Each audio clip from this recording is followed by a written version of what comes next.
to number 21, Marcus McKinney. And McKinney won't get the first down, but he'll get a solid gain, get to the 32, and it'll be 2nd and 4. And that's the introduction, in a sense, to wake the guys up. Because, again, I do feel like the defensive backs from the Covington Heist are there, but they haven't been roughed up a little bit. So you keep sending a guy like Hardbody out. And they go hurry up. Yeah, like, it's going to be a little rough. You got 4 quarters of this. 4 wide receiver set. SZN in motion to toss off the screen to the dot boss. Markeith Williamson brought down at the 20-yard line. First down, Paterson. And the offense, after getting the kinks out, back at home and are moving down the field. Well, let's just say this. Other than SZN, you look at the size of the potential ball carriers for the U. As great as the Heist have been tackling, the U are daring them with some of their biggest ball carriers in right now. Let's see how you tackle Marcus McKinney, also known as Hardbody. And it's not to say that their DBs are undersized. It's just a lot of body to tackle. Welcome to the A7FL New Jersey. Handoff, and there it is, Mark. There's 40 again. 40. Great 40? tackle. Hey, man, I'm liking 40 a lot. I'm liking what I'm seeing from 40's game. He's reading and reacting, not necessarily attacking, but he's making sure he makes the play. He's the de facto Henderson. He's the glue guy. Ron Clark, Ole type guy in the last line of defense. The handoff, the play action, out of reach. A wreck Ratty, Sherrod Servance, 2-3-2 on the jersey. Just a little more on the scale, and it will be 3rd down. And if you're noticing this at home, joining us in the second quarter, absolutely. The Heist are stride for stride right now, hanging with the U and holding their own even more so. Maybe they're even playing a little bit better. If they get a couple of catches instead of drops on offense, they might be winning this game.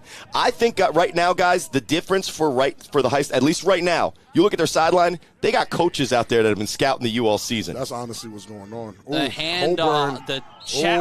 Pat 40 again.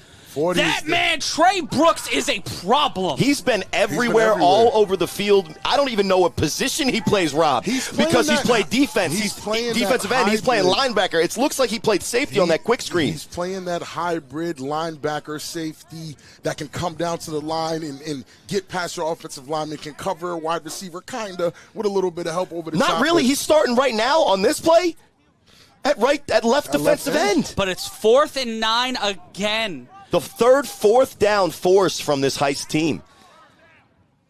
Let's see. Huff with Coburn in the slot. The snap.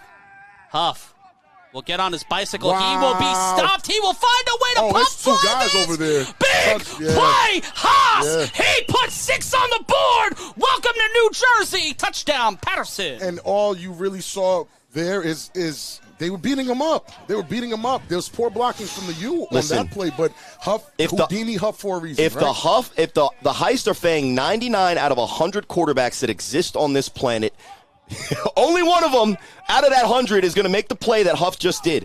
My man, number 99, DeAndre Riley, it looked like, the big guy, got a huge paw on Huff, and normally that's going to take a lot of guys down. But he's able to keep it going. Derek Jeter throw into the end zone.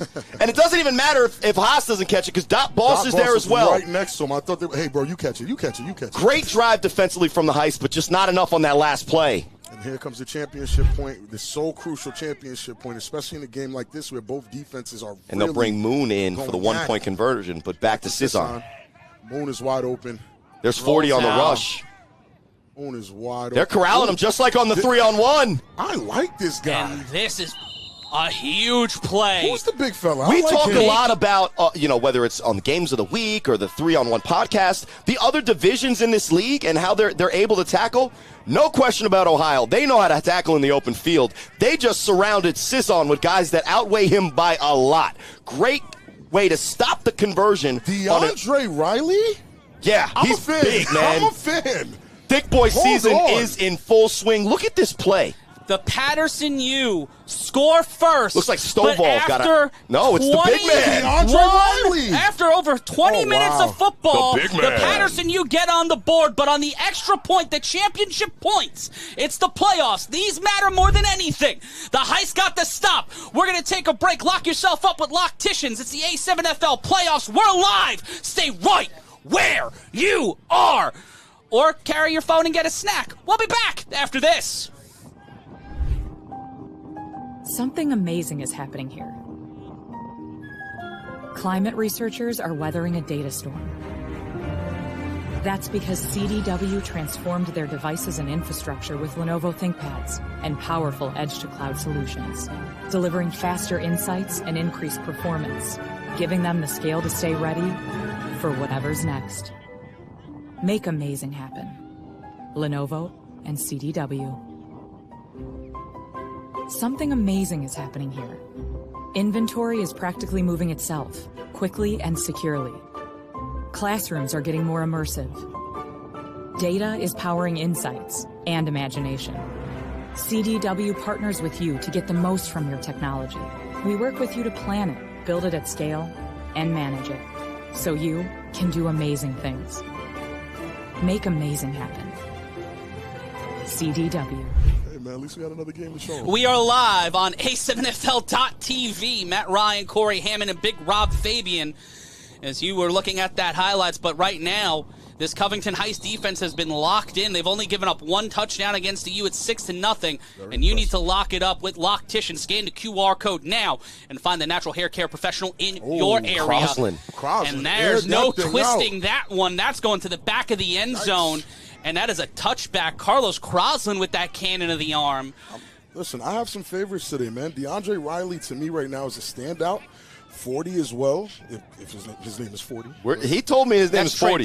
Trey Brooks is his name 40. So Trey Brooks and DeAndre Riley. DeAndre Riley being that size and able to move quick enough Trey to Brooks lock in playing like Sisson? Derek Brooks. 4 tackles for loss so far in the first half. Those are Madden stats. Yeah, Trey Brooks. he's tackling wide receivers on quick screens. He's in the face of quarterbacks. He's got Huff. He's chasing down, because credit DeAndre Riley, who's enormous, by the way, in the best ways.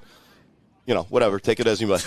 But that's a tough one to recover from, let's be honest. But he's making a play on Sisson, but he didn't actually make the tackle. It was 40 that cleaned it up. But he made the play. No, that's what I'm saying. Slowed him down. But it's still 40 that's everywhere on defense. But for the Heist. But now he's off the field. But for the Heist right now, they're going to have to just convert on the opportunities that we've already seen. And again, they go quick screen formation in the trips. Let's see what my guy Lovett has to do with the quarterback. There's the quick screen. Cuts to the 25, moves ahead, and it will be near the first down marker, but it'll be 2nd and 1. DJ Larson on the quick screen, almost like a bubble screen type of concept. But I'm looking at the mechanics and the way Lovett is moving. He's relaxed out there. He's chilling. Upper echelon, upper tier quarterback in this league. I'm happy I get to see him. And this is what you want to see in games like this. You want to see these players step up and take the game to the what many would consider to be the overwhelming favorite in this game. It's not necessarily, Tyson getting knocked out in the Tokyo Dome, but it is, if Covington gets the win today, one of the biggest upsets in playoff history. And it'll be Hunter Miller, the quarterback that started the year, at the bottom of your screen with the face mask. He's playing wide receiver now for Lovett. So there's 3 quarterbacks on the field right now. At the end of the day, second and 3, the Heist are exactly where they want to be. Marshall at the top of your screen. A little bit of a cushion. The throw, caught. Ooh, there's the former quarterback. So calm under pressure, and the U's defense is actually getting there, but he's getting the ball out so quick and with zero fear. Love it. Well, and the guys that you see that have the skill set of Lovett with their athleticism, a lot of times they're going to look to use that tool in their bag first. But Lovett has been cool in the pocket. He's using it to create passing lanes. His eyes have always been downfield and saved the 3 drops. Right now, it would not be impossible to make the case that he's actually outplaying Huff in Asbury. Now it's a long game, and Huff already does have the touchdown on what is a immaculate Houdini play. But you got to be impressed with what Maurice Lovett is doing in this early part of this game against the U. It's that fearless factor. If you guys aren't afraid of the team you're playing, you'll play way better. 1st and 10, under 9 minutes to play. Wow. Immediate That's pressure. That Goodness, Nick Burton. Mays and Wow. Burton. The ball's gone. The ball was out. They knocked the ball out. Well, we'll see what the call on the field is. They're calling it dead, and they're saying it's U ball. Yeah, the ball was fumbled prior to him hitting the ground. He got hit pretty hard while holding it. That was a huge jinx on me. I just went all in on how great he's doing, and then enter Nick Mays and Burton into the equation, and it's a turnover and a huge play for the U defense. I mean, he is playing great. He is. One mistake doesn't erase what do you do when it's Nick Mays followed by Burton? Yeah, that's rough. My goodness, what a play by Burton. He snatched the ball as he tackled the player with the other side of his body. Thick boy season is in full effect. In the playoffs, Burton has recorded himself an interception and a strip fumble. Am I right or wrong? He took that like Seinfeld took that marble ride. It was impressive. 1st and 10 for the U at the 25-yard line. Up 6-0. Servance in motion. The quick screen. And immediately will be stopped at the line. And that is... Listen, the open field tackling from the Heist is elite. And look who it is on the play again. Whenever they throw a quick screen to 40's side. He's out there from the defensive end position making the tackle. And my only thing is 40 and company have to do it for 4 quarters. The turnovers are going to be huge too. You can't turn the ball over against the U. Here's hard body. Marcus McKinney. Look at the ability to slip out of it and try to gain some yards on the play. And not the greatest run, but what it does to these guys physically up front. I've been there for that, where you're forcing your linemen to put hands on these guys, and your running back is just as big as the lineman. And every tackle takes a toll on the defensive and you're talking about for 4 quarters. Yeah, and how many times as even a player for the U blocking for Marcus McKinney, is that the game plan of the U when they get in a tough spot or they feel like they're going to be in a tight game? They're saying we're going to out physical the other team. Well, let's be clear. Right now, early in this game, it hasn't taken its toll yet, but the Heist are not backing down in physicality. No, they're not backing because they have a guy like... That's why they stopped that play and bring up 3rd and long. They have guys like Riley. They have guys like 40, and they're Stovall's making plays. Yeah, they're not backing down. They won't lay down for anyone. SZN with the back stack, set to the left, just outside of frame. The snap, Huff finds himself in trouble, and that one will Buckner through Sisson's legs, and it will be 4th down. The fact that he even had a chance on that is amazing, but credit the Heist for being all over Huff on that play. Who's through the line? It's Riley. Yep. I missed the other guy, number 18, if I'm not mistaken. That's Andrew Ruffin. Andrew Ruffin. And Riley penetrating right through the line and giving Huff zero space, not falling for the pump fake. Yeah, and not hesitating on the rush. Wow. They're rushing with integrity. They're keeping the outside contained. They're forcing Huff to just stand in the pocket there, and he just misses the completion to SZN, which is still an amazing play. And a 4th down. They're doing their job. That offensive line has to step it up, or Huff's going to have a long day. Side off the hand, and Huff to Moon usually equals 6 or a 1st down, but it equals a Heist turnover. Mims usually doesn't drop that. I'm gonna say this, and this might be a hot take. The Heist defense right now is playing the best defensive football against this U offense, including the team that we will see later today, the #1 team in the country of BIC, because BIC plays great defense. I don't think they made the U look at this bad at times. This is great from the Heist, and it's not the game we thought we were going to get, but it's the game that we needed. We didn't know that the Heist were going to give the U this type of game, but this is the A7FL. And it's not because, unlike Ron Clark, who thought it was going to be a 50 burger on football this morning, we thought this game would be a little more competitive because we like what we've seen from the Heist. If you've seen a lot of the Heist as the clouds start to move and show some sunlight for the Heist, the throw intercepted. Slide doesn't get his head around in time to realize that, hey, the ball's coming. He's actually eye on the receiver and checking his movements. And that's Sly Washington. Yeah, he doesn't Sly Boogie. And then when he finally turns around. I am going to say this, though, guys. Love it. Really good quarterback. You saw how he started to dance a little bit in that pocket after that hit from those 2 guys on the previous play. Oh, that one I would have ran it. And he throws it directly to the defender. He thought he had an open man, but what happens as a quarterback, once you start to get that pressure and you start to feel what it's like to play Nick Mays, Burton, you start to have that internal clock. It starts ticking a little bit quicker. So he got the ball out. It's that hit. Taj Webster in the chat saying, Corey, Huff threw 3 interceptions against the BIC. There are times when Huff is under pressure. He will just fling that ball, and that's kind of what I talked about in my editorial this morning on Football This Morning, is about his frenetic Miles Davis style of play. Sometimes it works against him, but with 4:43 and a 6-point lead, he's relying on the U defense to get another stop and a flag on the play. Well, we always have to be careful. If we say anything that's even remotely negative about BIC, then Tajon Webster, who is my guy, is going to let us know about it. But it's a little bit of hyperbole, maybe. Let's be honest. BIC at times was stopping the U, but in a first half against the Covington Heist, did anyone in the A7FL universe have the U going 4 and out 3 times? Listen. They nearly went 4 and out on the touchdown they scored if it wasn't for Huff making an immaculate play. I didn't necessarily think today was going to be a blowout. I gave the Covington Heist, and I don't even think I said it anywhere, 25 to about 40-something. I thought the Covington Heist would do well enough, but nothing and no predictions would have told me that they would have had the U going 4 and out twice. The pressure was there, and Burton got him. And sends him back to that line of scrimmage after the call, and it will be 3rd down.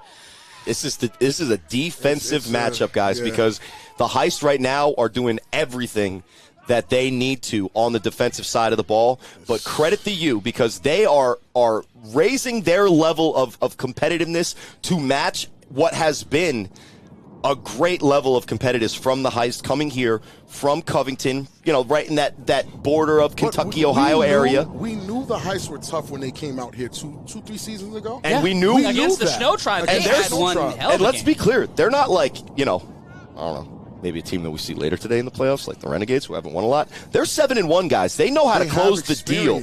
And they have a lot of guys out there with a lot of confidence. The problem is they might not have played a team, besides the Chaos, that won't lay down, whether they're down or not, or even if they're losing. They've been able to walk teams down. Not sure if they're able to do that with the U. And there's Sly Washington off the edge, just coming in, blocking out the sun. And it's not, I don't want anybody to see this and be like, the Covington Heights is not. You have to do it for 4 quarters. And while the U might have underestimated you, you gave them enough gut punches to wake them up and make them see, hey, maybe we shouldn't take it easy on these guys, and maybe it's time to kick up now. The playmakers for the Heist are kicking themselves right now because the opportunities they had early are going to be some of the best opportunities they had all game. Dang. This brings up a 4th down, and of course, 4th and as long as it was, the Heist have to throw it off, and hopefully they get it out of bounds because that's a dangerous returner back there, guys. I said it last week.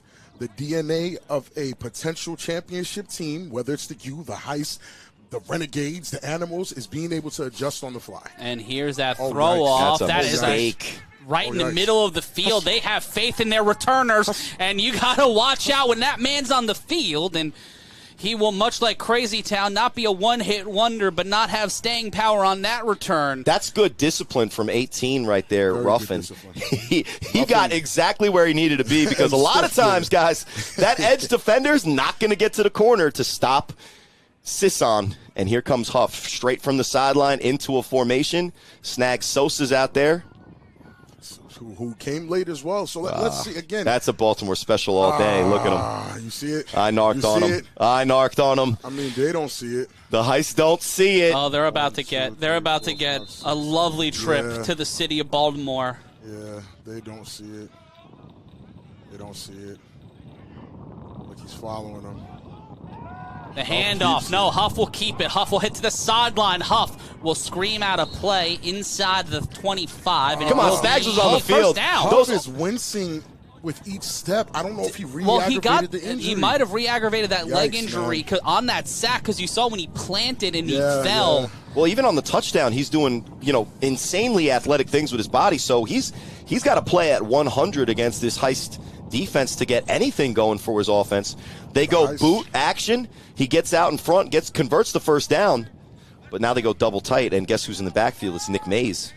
Looking to make a block potentially for a hard body. One of the reasons why the U were eliminated from the playoffs, and goodness, that man is a hard body slide, grind, touchdown, Paterson.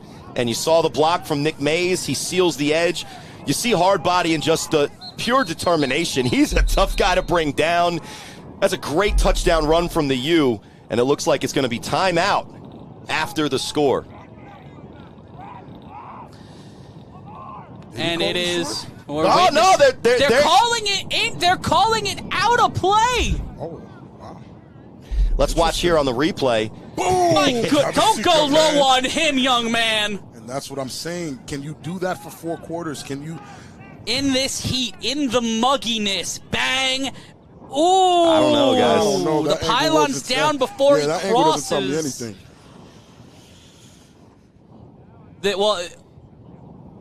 The initial call on the field was not a touchdown. It was out at the goal line.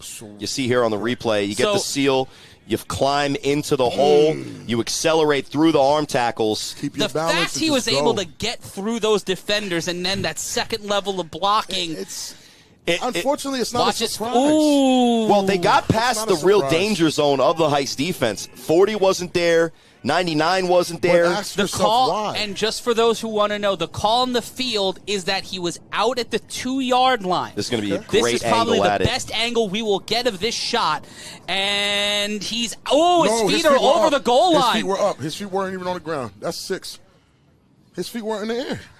But if they went over the goal line, is it ball? Your whole body You have can to go. Yeah, as long you as the can ball- you can literally you can fly. Superman Then- fly. As long as the last time you touched your feet in the field of play. Like right here, if they knocked his whole body out of bounds, but his hand was still in over that Yeah, goal line, that's a all touchdown. the ball has to do when you're in the air is cross that threshold of the goal line. And you see here, He bounces off these tackles. his foot Right has here. to touch the hash. It's the inside of the hash also, just in case you keep a score at home. Tackle. And Both it feet are in doesn't the touch. air. Yeah, both feet are in the air. It's a clear touchdown. And it looks like that's going to be called a touchdown. We might see a reversal on the field. You saw the ball go over the line. I think that's the right call. I think everybody kind of sensed it in real time that it was likely a touchdown. But you see here, Was it the refs that challenged it? No, it's an Automatic challenge. Cool. and McKinney with Oh, the my double goodness. backflip, Too waving much. to the Heist to show, yes, I'm enormous. Oh no! I'm a wait. huge man. Oh, no. Okay, there we go. I thought he was in the backflip too. No, Ruby Miles with the backflip. we know. 10 years With ago, the, he is. the buff flip. The buff flip. Listen, it was still athletic what he just did. That is true. I'm not doing that. I'm not risking injury doing that. So a huge run from the U offense. They take the Heist defense seriously. They bring out some big, strong blockers to get that seal. Bro, it's about being able to do it 4 quarters straight, getting beat Yeah, up. no, give them physically. credit for what they've already done. Yeah, I'm giving the but Heist they're their going to have credit. to keep fighting You have because to keep fighting. that You first won't go quarter down. was a great first quarter from the Heist, showing exactly what Ohio football is all about. The U will not lay down. Doesn't matter. But here's who the they're U up playing. 12, looking for The another throw, 2. and that's With the tip. swatted. Great swat. play by number 26 Yeah. of that Heist. Heist aren't really keen on all that back stack stuff. They're like, don't really come on, let's care. just play football, guys. Yeah, Come on. They don't care. And it is 12-0. It's the 2-minute warning. The Heist. They gave the U the ball first. It took them to the second quarter to put points on the board. On the other side of this, the Heist looked to steal 6 before the half. It's 12-0. A whole lot of football left. It's the A7FL playoffs. Scan your Loctician's code now.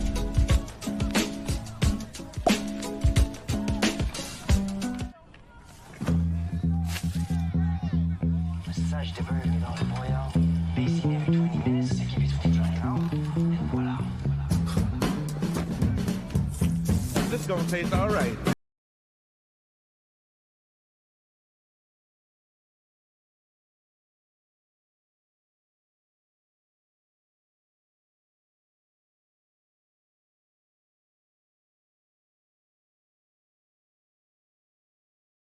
Just see the numbers.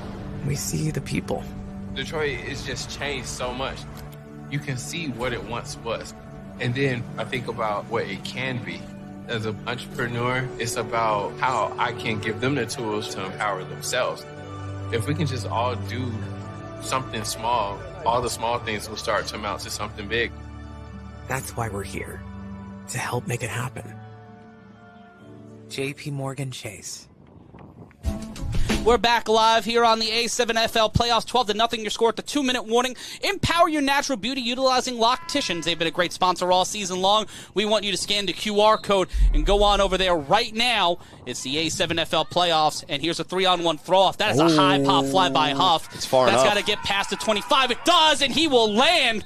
What a play by Quattrell Huffin. So smart by the reigning MVP, and that is why he's one of the most valuable players in the league, and it will be... Listen, that's a First great down, throw Heist. from Huff, and that's one of the ways that he can affect the game. But that's an even smarter play from the returner. If he just tries to catch that honest and goes at the 3-on-1 coverage team, he might have lost the ball. So he does exactly what he needs to for his team. Credit Huff for the great throw-off.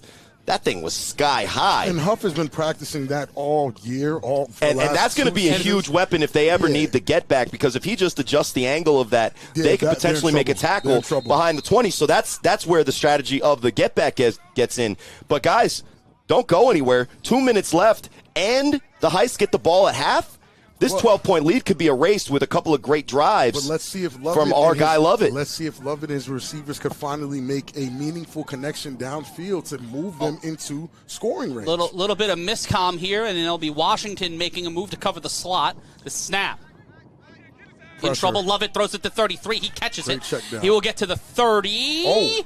He moves it to the first down marker, and with time remaining, looks like he almost got DDT'd, but it will be first down Heist. Yeah, they got 3 timeouts. They got plenty of time. If you get the check down, take it, because you're moving the sticks, you're moving the ball, and you're going to have to make those types of plays against the U, because if they're not going to honor that check down, everybody's pinning their ears back to go get them. You also got to force them to, because then you're going to open it up down the field later on in the game. That check down is in some very tight passing lanes that if an arm goes up in the right spot, that's a batted pass. It's a risky throw. Shouts to Lovett for making the play. We've all been there before. Trayon Kennedy on the reception.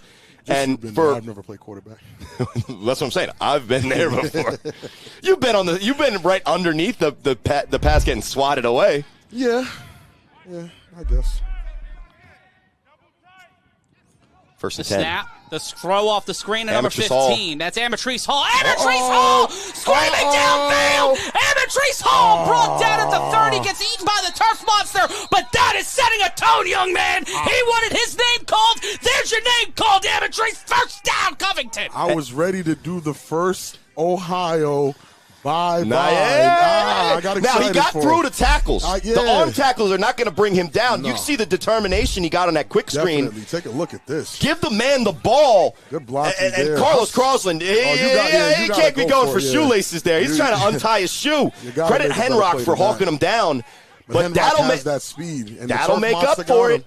And that's what you need to do when your quarterback is facing a little bit of that pressure. Get the ball out quickly, get those easy completions. Now you build his confidence up. Now the defense has to honor those quicker passes. Might open up a play here. That's big. First and 10. Meach Hall with the catch on that play. He's at the bottom of your screen. Slide. He's being watched out by There he is. The quarterback! Oh, no! They were trying that play out in practice. They pull it out with 46 seconds left to go on first down. That was their trump card, bro. He gets a blinding glare in that Rip Hamilton mask. I'm going to blame it on the mask, guys. The former quarterback wide open. Tough catch, guys. It's way in the air. The sun's in his eyes. But if they want to beat the U, that's one of those plays they're going to look back at and be like, my goodness. And we take a look here. A7FL season.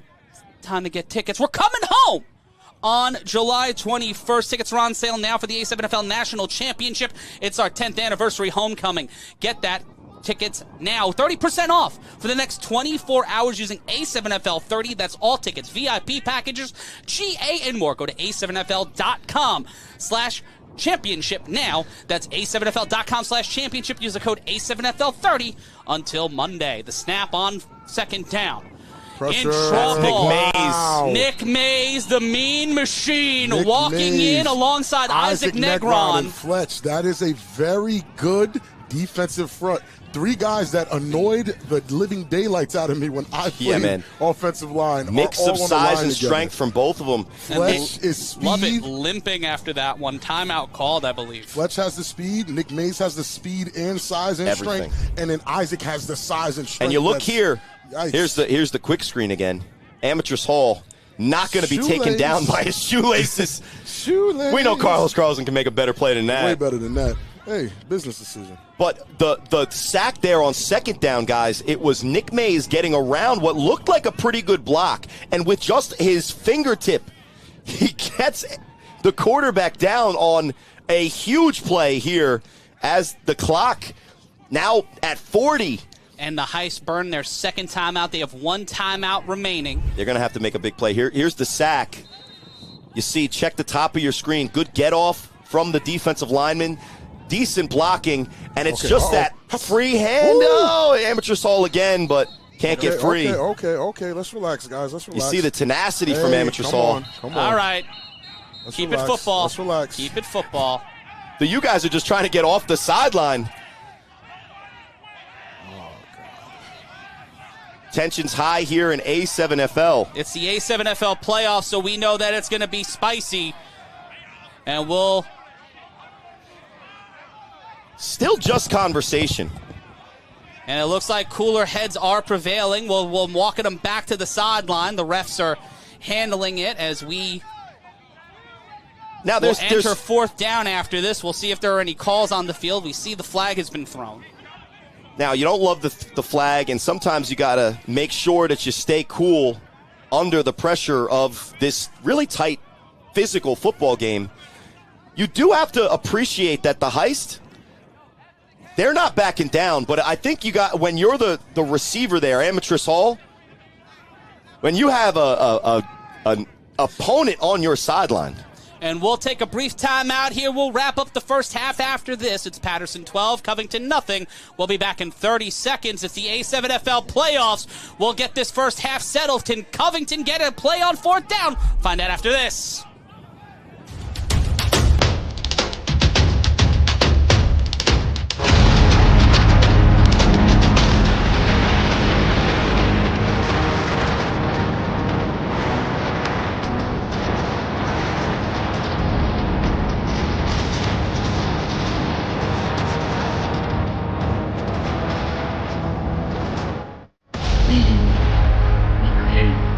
Go berserk.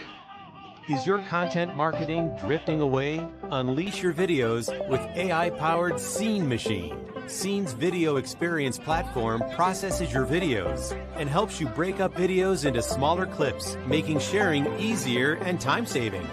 The context of your videos are now searchable on Google. With Scene, you can take full control by converting views to actual sales. Visit us at signup.scene.com for your free 30-day trial and get Scene.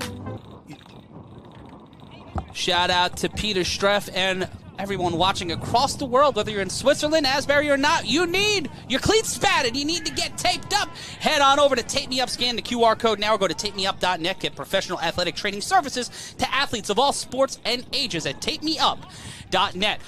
We took a break there. We taped things up a little bit. 15-yard penalty on the Paterson U on sportsmanlike conduct on Paterson, giving Heist a free 15 yards and an automatic first down, Corey. Yeah, that's those tough situations. Now, you got to credit Amateur Hall for the tenacity that he's attacking this defense with.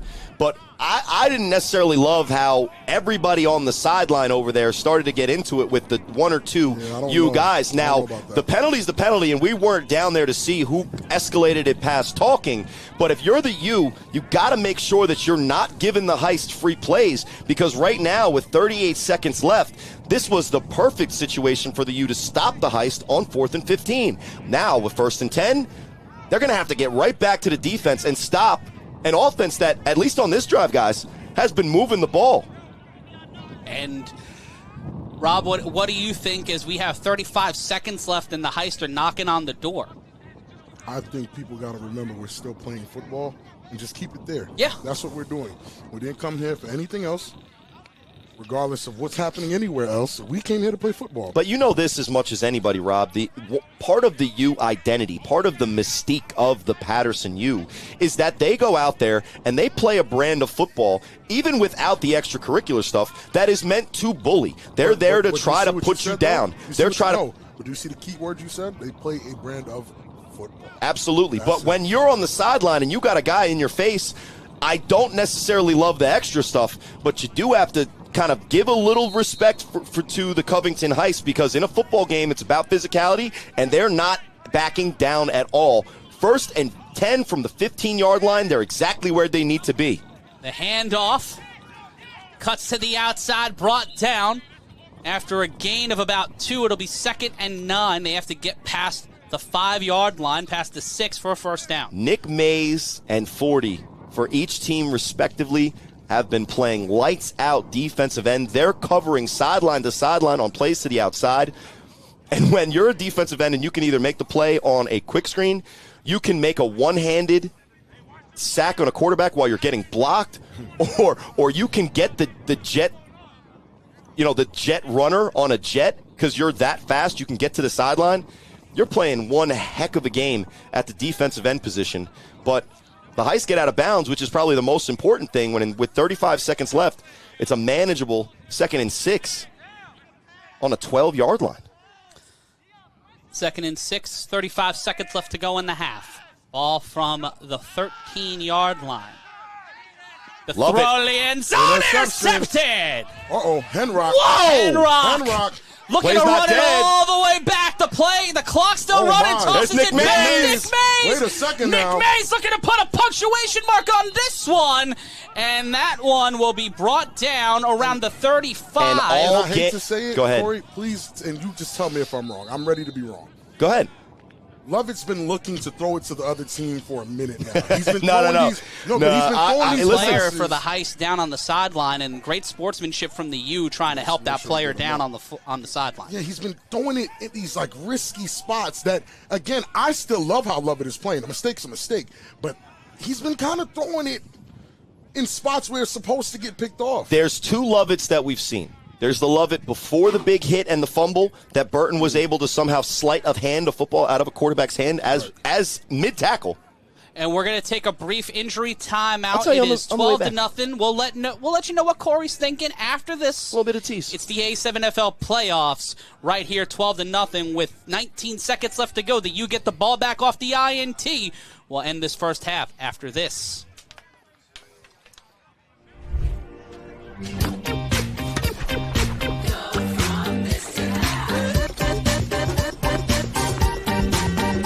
Where could reinvention take your business? Accenture. Let there be change. See it? Can we see a dinosaur? Say it. Hey Google, take me to the Natural History Museum. Display it. That's tech, according to the 2024 Nissan Rogue. We're back live here as Quattro Huffin and the U get another chance to score. And they're going to try. They're going to, for sure. Well, and what happened on the interception is when Lovett has to step on the pocket with the pressure around him, he rushes the throw. He doesn't set his feet. Why not and run it?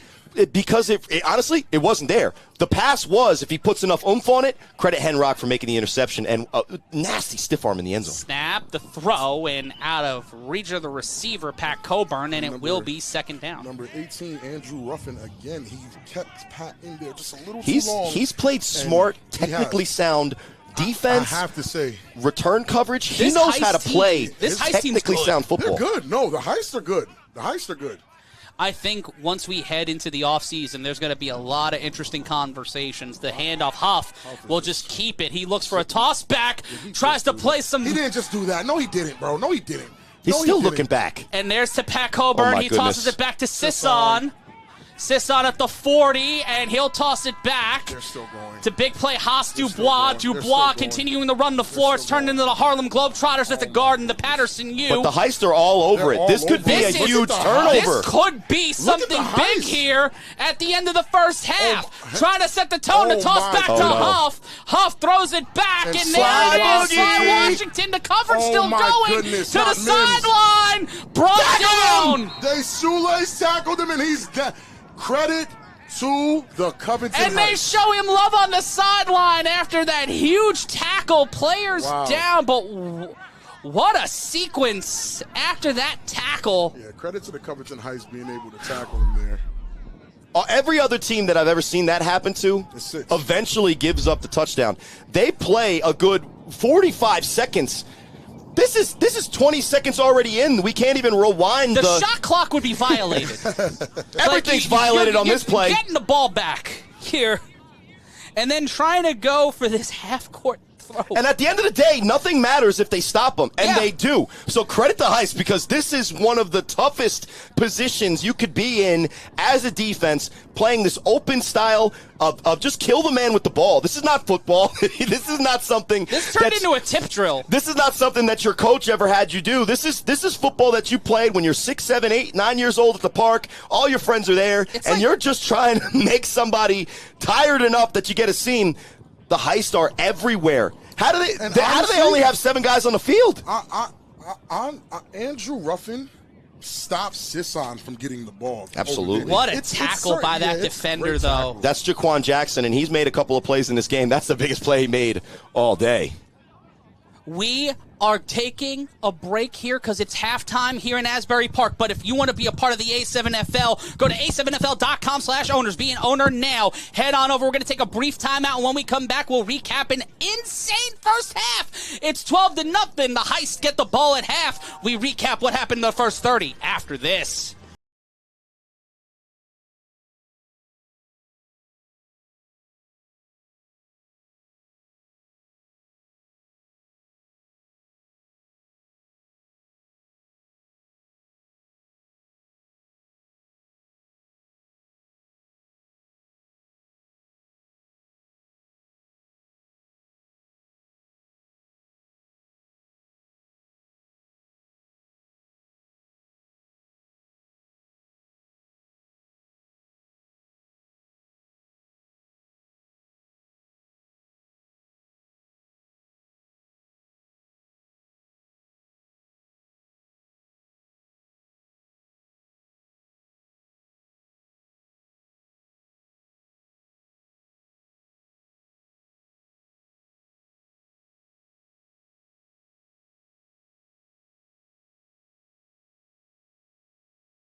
the Heist keep that level of pressure going the next 30 minutes of football? That's the question that's going to have to be answered. Listen, I ran down there, tried to run up as quickly as possible. You know, we all know my speed. You're not out of breath or anything. We know my speed.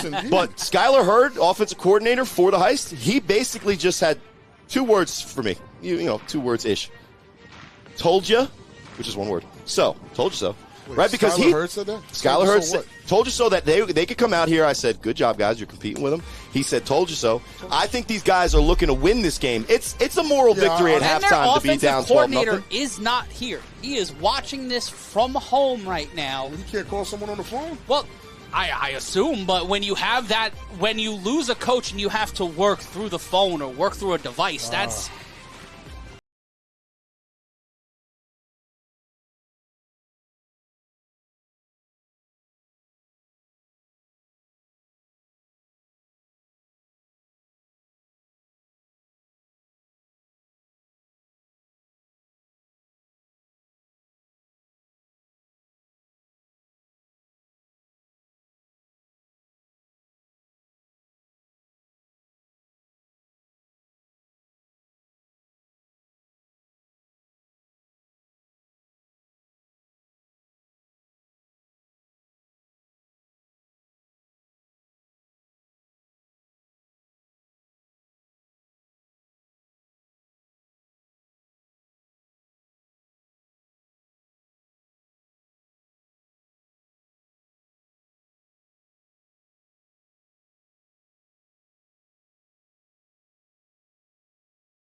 Change of possession, and unless we see the replay where SZN, who got it at the end, he got it before he goes completely out of bounds, I don't think that you can give the ball to the recovery team unless they clearly make possession of it.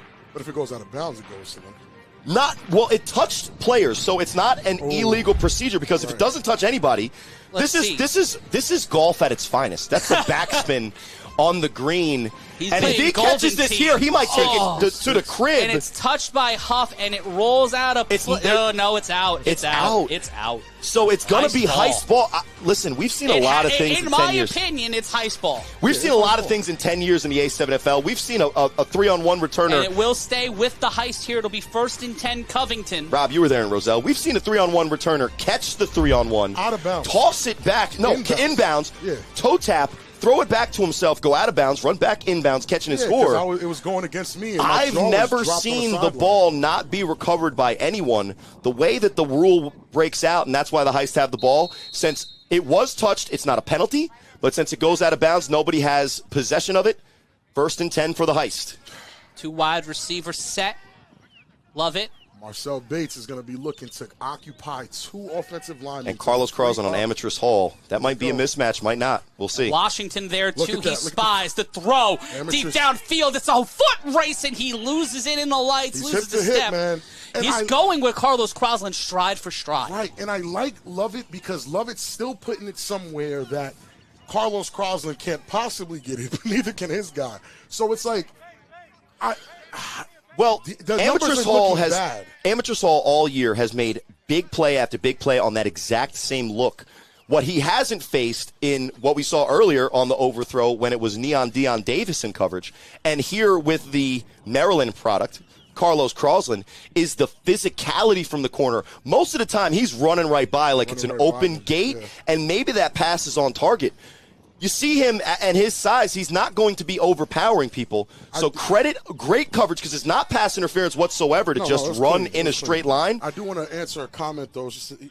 Sean Richardson said he waved for a fair catch, though. How does that work? You have to catch it. Didn't catch it. You didn't catch it. You have to catch the fair catch. You got to catch it. That's why it's called the fair catch. In motion. Quarterback will keep it. No pressure, too much time. Throws this one deep to Marshall out of hand. Listen, Corey. He's looking like you out there. His receivers No, he's way more athletic. His receivers cannot catch the ball. But you saw the tight coverage on Marshall there. It's right at the sideline. I don't think the ball was in bounds for him to catch it. But that is the official fourth. That's the official fourth drop of the game. I'm an offensive lineman.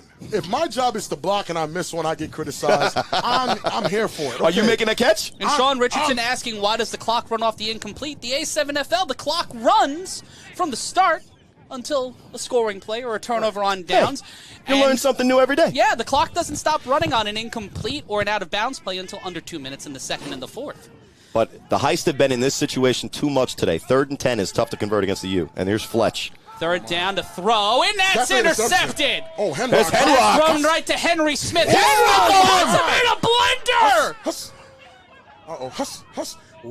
What did he do to him? Henry Smith making Amatrice Hall what did the go five into a fingers spin cycle. Say to the face? He's looking Amatrice Hall look like a amateur. Well, Amatrice Hall has made some plays in this game. I get it. It's a pun. It's a pun. Amatrice, amateur, you know. Well, here's really the play. The play is made.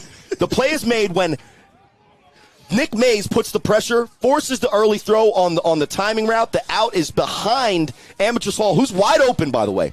If the ball is well placed there, because that's on the quarterback. All of those drops are on the receivers. That's on the quarterback. That's thrown behind. Henrock picks it up. When you have Nick Mays coming at your face with the strength and power that he has, mixed with the speed, first and 10 U. 1st and 10 for Paterson.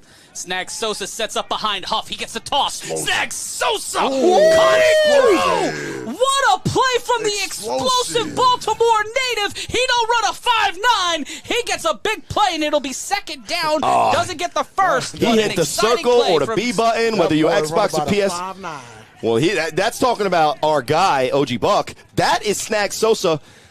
Listen, I call this formation when you see the feature back is going to be a Maryland guy. This is now currently the U playing against the Heist. Watch the silky line there at the bottom of your screen. You got Sisson and big play Haas, and then you have Sosa set up to the right. Huff, he'll carry this one. Looks for it, tosses to Sosa. He'll get the first down. See, the thing is with Snags, though, you think because he's smaller, he doesn't pack the same punch as the big guys.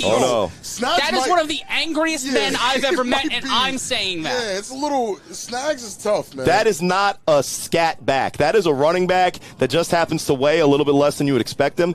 But I'm going to say this. That is Huff showing his reluctance to be the guy that gets the stats. He should not have pitched that. He wants his guys to get the ball. That was actually a dangerous play, but it'll bring up 3rd and 5. In motion is Snags Sosa, Angelo Lewis Jr., the handoff. Nick Mays, the mean machine, I'm telling living you. up to his name. 1st down, Paterson. And here's the thing with the way Paterson U operates. They're up 12. They got the ball back when the Heist were clearly supposed to score in the 3rd quarter, right? What do you think they're doing right now? Are they trying to be flashy? Are they trying to be no? Hard yards, controlling clock, wearing them down, and trying to score. This shows that you respects that Heist defense because they are going into the dark arts of that depth at running back. Because they know some teams never been here before. Some teams never been this deep. Well, I'll tell you, the guy who I would not option on this team is Lewis. Angelo Lewis Jr. finds the seam, and he continues to be a whirling dervish, a Tasmanian devil, whatever you want to call him. That man is a problem. Is he sponsored by Maytag? Because he's whirling around like a dryer. It's a spin cycle all day for Snags. Snags is nasty, man. He's one of those guys that, unfortunately, who picked him? No one. He's on if he's on the Paterson U defense. Under 10 minutes left to go, 12-0. There's my guy in the backfield. Mays in the slot with a dot ball set to his left. Sosa at the bottom of your screen. Oh my goodness. Huff on the bicycle, tosses it back to Willie Easterling. Easterling will lose his hat, but not lose his cool. He'll be dragged out of play 2nd down. Show off the Baldy, man. Don't be ashamed. See, they're all over that option. A lot of teams struggle with the option against the U because they go for the quarterback. Huff is a very reluctant pitch guy on that option, and then you have nobody to cover the running back. They're all over both of them, and guess who it is again, Rob? That's 40. Don't run to his side. I'm not he really is surprised. a problem, gentlemen. Yeah, I'm not surprised that it's Well, he's a solution maybe for the Heist, but he's a problem right now if you're running option to his side. 2nd and 7. A handoff. Willie Mayweather. Willie Easterling. That's a good tackle. And number 20 following him all the way down on the tackle, and it will be second down. Credit the U offensive line. They got a man on a man, and they opened up a hole. But that's the linebacker, number 20, filling the hole. Mayweather has to make one man miss, and spares, no expense. Get him down, bring up the third down for the U offense. And again, it is very good defense from the Covington Heist, honestly, and I'm really seeing that they do play tough out there. Wow. It's just, again, and this is also something to if this is how the Heist defense plays. The Chaos scored 28 against this team. Their offense is humming. I think it's saying a whole lot about the Heist. If we saw the Heist in this division every single week, they would get better exponentially. Oh, for sure. Oh, absolutely. And they're better than a lot of the teams in our division, to be honest. Huff throws it to the sideline. That's to Henrock. And his stiff arm is undefeated today. He had the stiff arm in the goal line on the interception. He had the stiff arm here at the bottom of the screen on the interception. And that quick screen. He's been eating his McChickens. He's been eating something. I think it's the water. It'll be fourth down, though. So the Heist defense still doing enough to get the stops, but the U walking him down here up 12-0 and letting the clock run. Yeah, no soccer players. 4th and 2, 4th and 3. You go for it in the A7FL. That's how you score points. What do you think Huff is doing here? Oh, he's going to go quick screen. Fake to the right. Back to Dot Boss on the left. I'm calling it. And on fourth down, Huff will roll out the toss to Big Smoke. Pat Coburn lighting it. That highlighter rolling them up. That's BIC. Like a fresh pack of merch from A7FL.com. Late flag on the field. We'll see what the call is. On a motion like that, if he went forward before the snap of the ball, they could really get nitpicky here and call this back on the touchdown. But when you're running a defense against these many playmakers and they start out with trips to the top of your screen, one of the guy comes in a jet motion, you have to worry about Dot Boss on the same side. It's no question when you put the defensive end in a bind, quarterback or Pat Coburn coming out of the backfield, that Huff's able to take advantage of the mismatch, and that'll be a touchdown, ladies and gentlemen. 18-0 here, the U. Having a rough go of it, but pretty much taking a 3-touchdown lead. Is it a rough go of it, or are they just playing a football game? No, you're right. The score is still 18-zip. Now. It's not saying that. That's a tough 18 points that they've earned every single one of them. The U are going to 2 from the 5 after the penalty. The throw back to Dubois. Big play, Haas. Hold on, Haas. Stays in bounds. He's in there, and the points. Let's see what the call is. They're going to give it to him. Physically, Haas is just a dominating figure. He's a big guy out there. Well, it's kind of what I was saying earlier. The penalty was a delay of game call. Okay. Their DBs are good, but they're small. They're undersized. And when dealing with a team like the U, whose whole game plan, they're not getting freaky with the things that Huff is doing, see it here. Power plays. Haas confuses me sometimes for Dot Boss because of his size, but it's not really that confusing when you see the athleticism. Sometimes you even might mistake him for Dakari Mims out there wearing number 8. But here, the ability to change direction and find that way, just knowing where you are on and that the balance, field. He does not go out of bounds. That is a great tiptoe up the sideline. Yeah, that's a great 20-0. The Heist have to get on their offensive game quick. And if you want to get a Huss shirt, a Thick Boy Season shirt, or if you want to rep the Heist, the U, or the Renegades or BIC, go to berserkathletics.com or a7fl.com/gear. Scan the QR code now. And be sure to do that because we're heading to break. Scan it now because on the other side of this, the Heist look to get 6 on the board. The U are up 3, but there's a lot of football left. We'll be right back as the A7FL playoffs.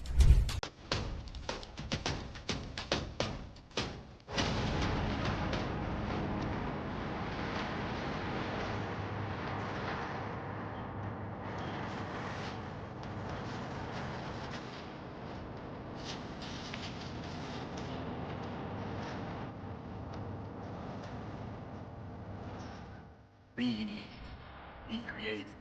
Go berserk. Is your content marketing drifting away? Unleash your videos with AI-powered Scene Machine.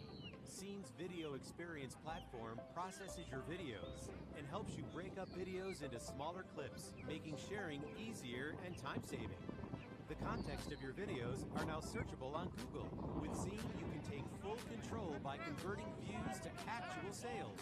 Visit us at signup.scene.com for your free 30-day trial and get Scene.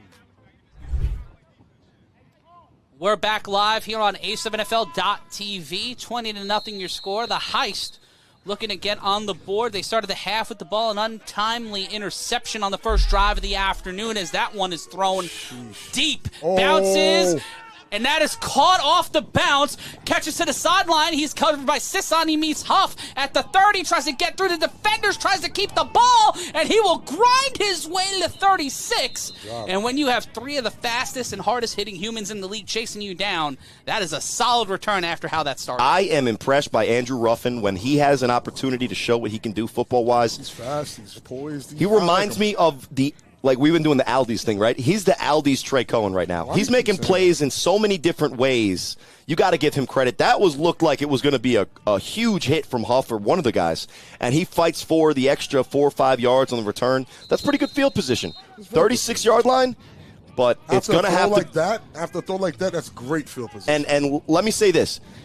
The Heist have shown up today, and they're doing a lot of things to look good at times in this game, but they're here to win. Yeah, so right now, enough excuses. The offense needs to start making plays, and they come out with a little bit of extra protection. And at the bottom of the screen, Marshall going to be on Crosland. First down, the handoff. A big push by that Heist offensive line will get him about 3 yards away from the first down marker. It'll be second and about 3. I almost got a flashback of watching you guys call the Heist against the Snow Tribe a couple years ago. The one thing I think this Heist team could use right now in this situation is a Seth Chambers. Yeah, lack of Chambers this season my goodness. is a problem, Big and so is Mo Big and Mo Isaac Ramadan. Nebron. Mic that man up, and you're going to hear some stuff. Big Mo Ramadan cutting through, and that man getting a big play on second down. Yikes. Yikes. Yeah, they go basically back-to-back, same play. You can't do that twice. Man-on-man dive in the middle. You can't do that twice. Well, you're not doing it on Big Mo. Because he got past the first time, and I know Mo went for the arm tackle. Yep. But you're not doing it twice. You're not doing it twice. You're not doing it twice. Big Mo is angry. But are they going to do it the third time, Rob? They better not. Because on 3rd and 3, if you come out in that same formation. Sir, you cannot cut. I am talking to my friends, sir. Sir, how dare you? How dare you? How dare you? How dare you? Moved him. It's the same formation. You know, I think Big Mo can help me move a couch. On 3rd down, the screen. They'll get the first down and more, but he is smothered, covered, and sent to the sideline. First down, Covington, but they had to earn that one, Corey. Well, Ruffin again with the completion, the conversion on the nice 6-yard hook. What does Ruffin not do? I don't know. We haven't seen everything. We haven't seen what he can do. Like, does he know Linux? I don't know. He's playing defense, playing offense, playing special teams. What does he not do? I think he does, Matt. This is obviously a joke. He does code computers, so maybe he does know Linux. What if he does code computers? What if that's not a joke? We don't know the guy personally. That's the thing. Nothing has been proven that he Does can't do. anyone in the chat know if he knows how to code? Let us know. It's A7FL on YouTube. It is first down after that big play by Ruffin. The handoff, no, the quarterback will keep it. It's a foot race to the sideline, and Crosland will lose a shoe. Wait, Ruffin lost the shoe. Well, he ran right out of it. Hey, they saying Ruffin can't not do nothing. He got it. Maybe he can't tie. He can't tie the right shoe there. That's the only thing he can't do, though. What if he got stepped on? I don't know. Listen, the ball was thrown out in front of him. It gave him a little bit of space. If that's a perfectly thrown ball, maybe that does get completed. But it's a good shot to take because when you complete the hook on 3rd down, you see Carlos Crosland kind of comes down, takes that away on that first down shot. Now Carlos Crosland has to think about it, but Henrock says, nah, I got Amatris Hall. Going to be 2nd and 10, and at the bottom of your screen, that's the playmaker for the Heist. That's where they want to get the ball. To code. So we've solved that problem. Wait, who knows how to code? Drew knows how to code. Andrew Ruffin, he knows how to code. Okay, now I just made that up, and now we're here now. Good job, Corey. We solved the mystery. Let's get down to business. Can the Heist on 2nd down, miscommunication? And the matchup we're going to want to watch right now is a matchup I think has been going on silently this whole game after the little kerfuffle on the sideline. Tell him, Rob. Is Henrock and Ametry's Hall. Like, they're going at it very respectful. I like what I'm seeing, but I'm talking hip to hip. They're checking. Well, I like this. And what we saw on the previous couple of plays, it was Carlos Crosland that was playing corner at the bottom of your screen. But when number 15 for the Heist, Ametryst Hall, came back out, you saw Henrock just walk over and say, nah, now you know there are that's people my guy across the country wondering how is a team from Ohio keeping pace with the U, especially out west. They're gonna start be talking a lot.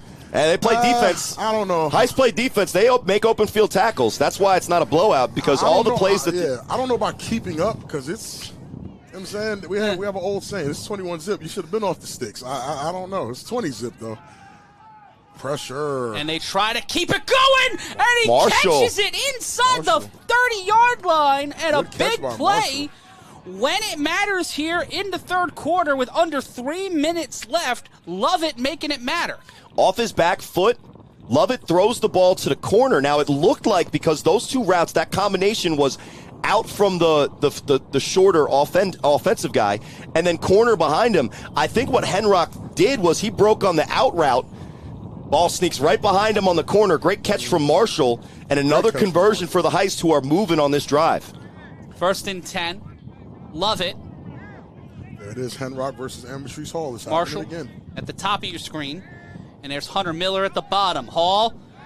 Burton chasing him. Burton chasing the throw. Miller beats Crosland. Touchdown, Covington, and it's a 2-score game again. And Crosland was covering Miller the entire time, man. Got to pay attention. Keep your head out of the backfield. That's the second time they left him completely wide open, though, because... And they've been picking on Crosland. Crosland let him go past him because it looked like Burton was going to snatch our guy, Mo Lovett, but Lovett extends the play just enough, and he finally finds the former quarterback with the rip hat. Look at this play. You got to do your job. Burton almost gets there.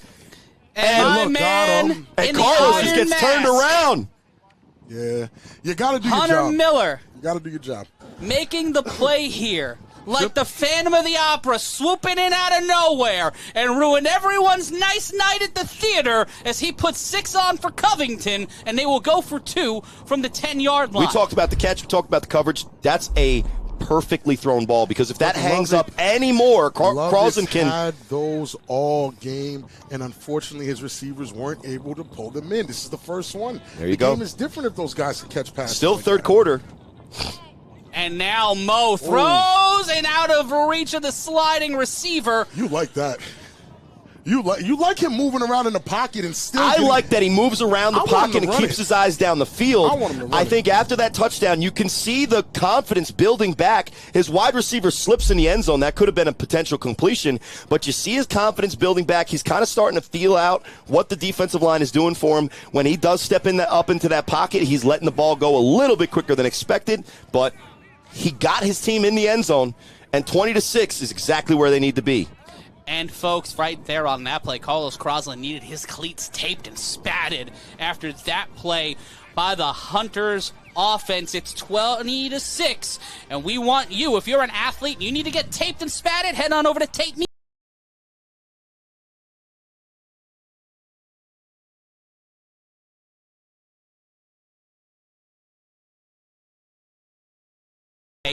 In the A7FL playoffs, we're up here in the shipping container, the final 2 minutes of the third quarter. After this, it's the A7FL playoffs. Stay right where you are.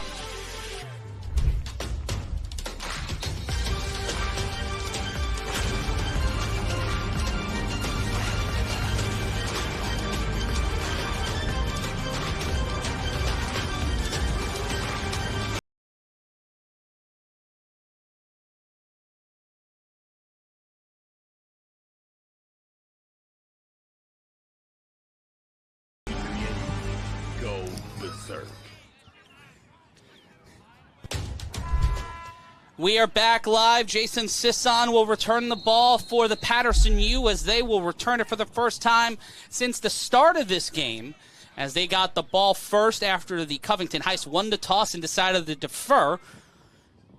And that ball is touched by Sisson. He'll pick it up at the 1, and they're going to have to. They've been working hard all day, and Jason Sisson gets past the first layer of detection, and there it is. That man is like a butterfly. Sugar, baby, come my lady, and the Paterson U are crazy town as Jason Sisson on an untimed down scores for the U.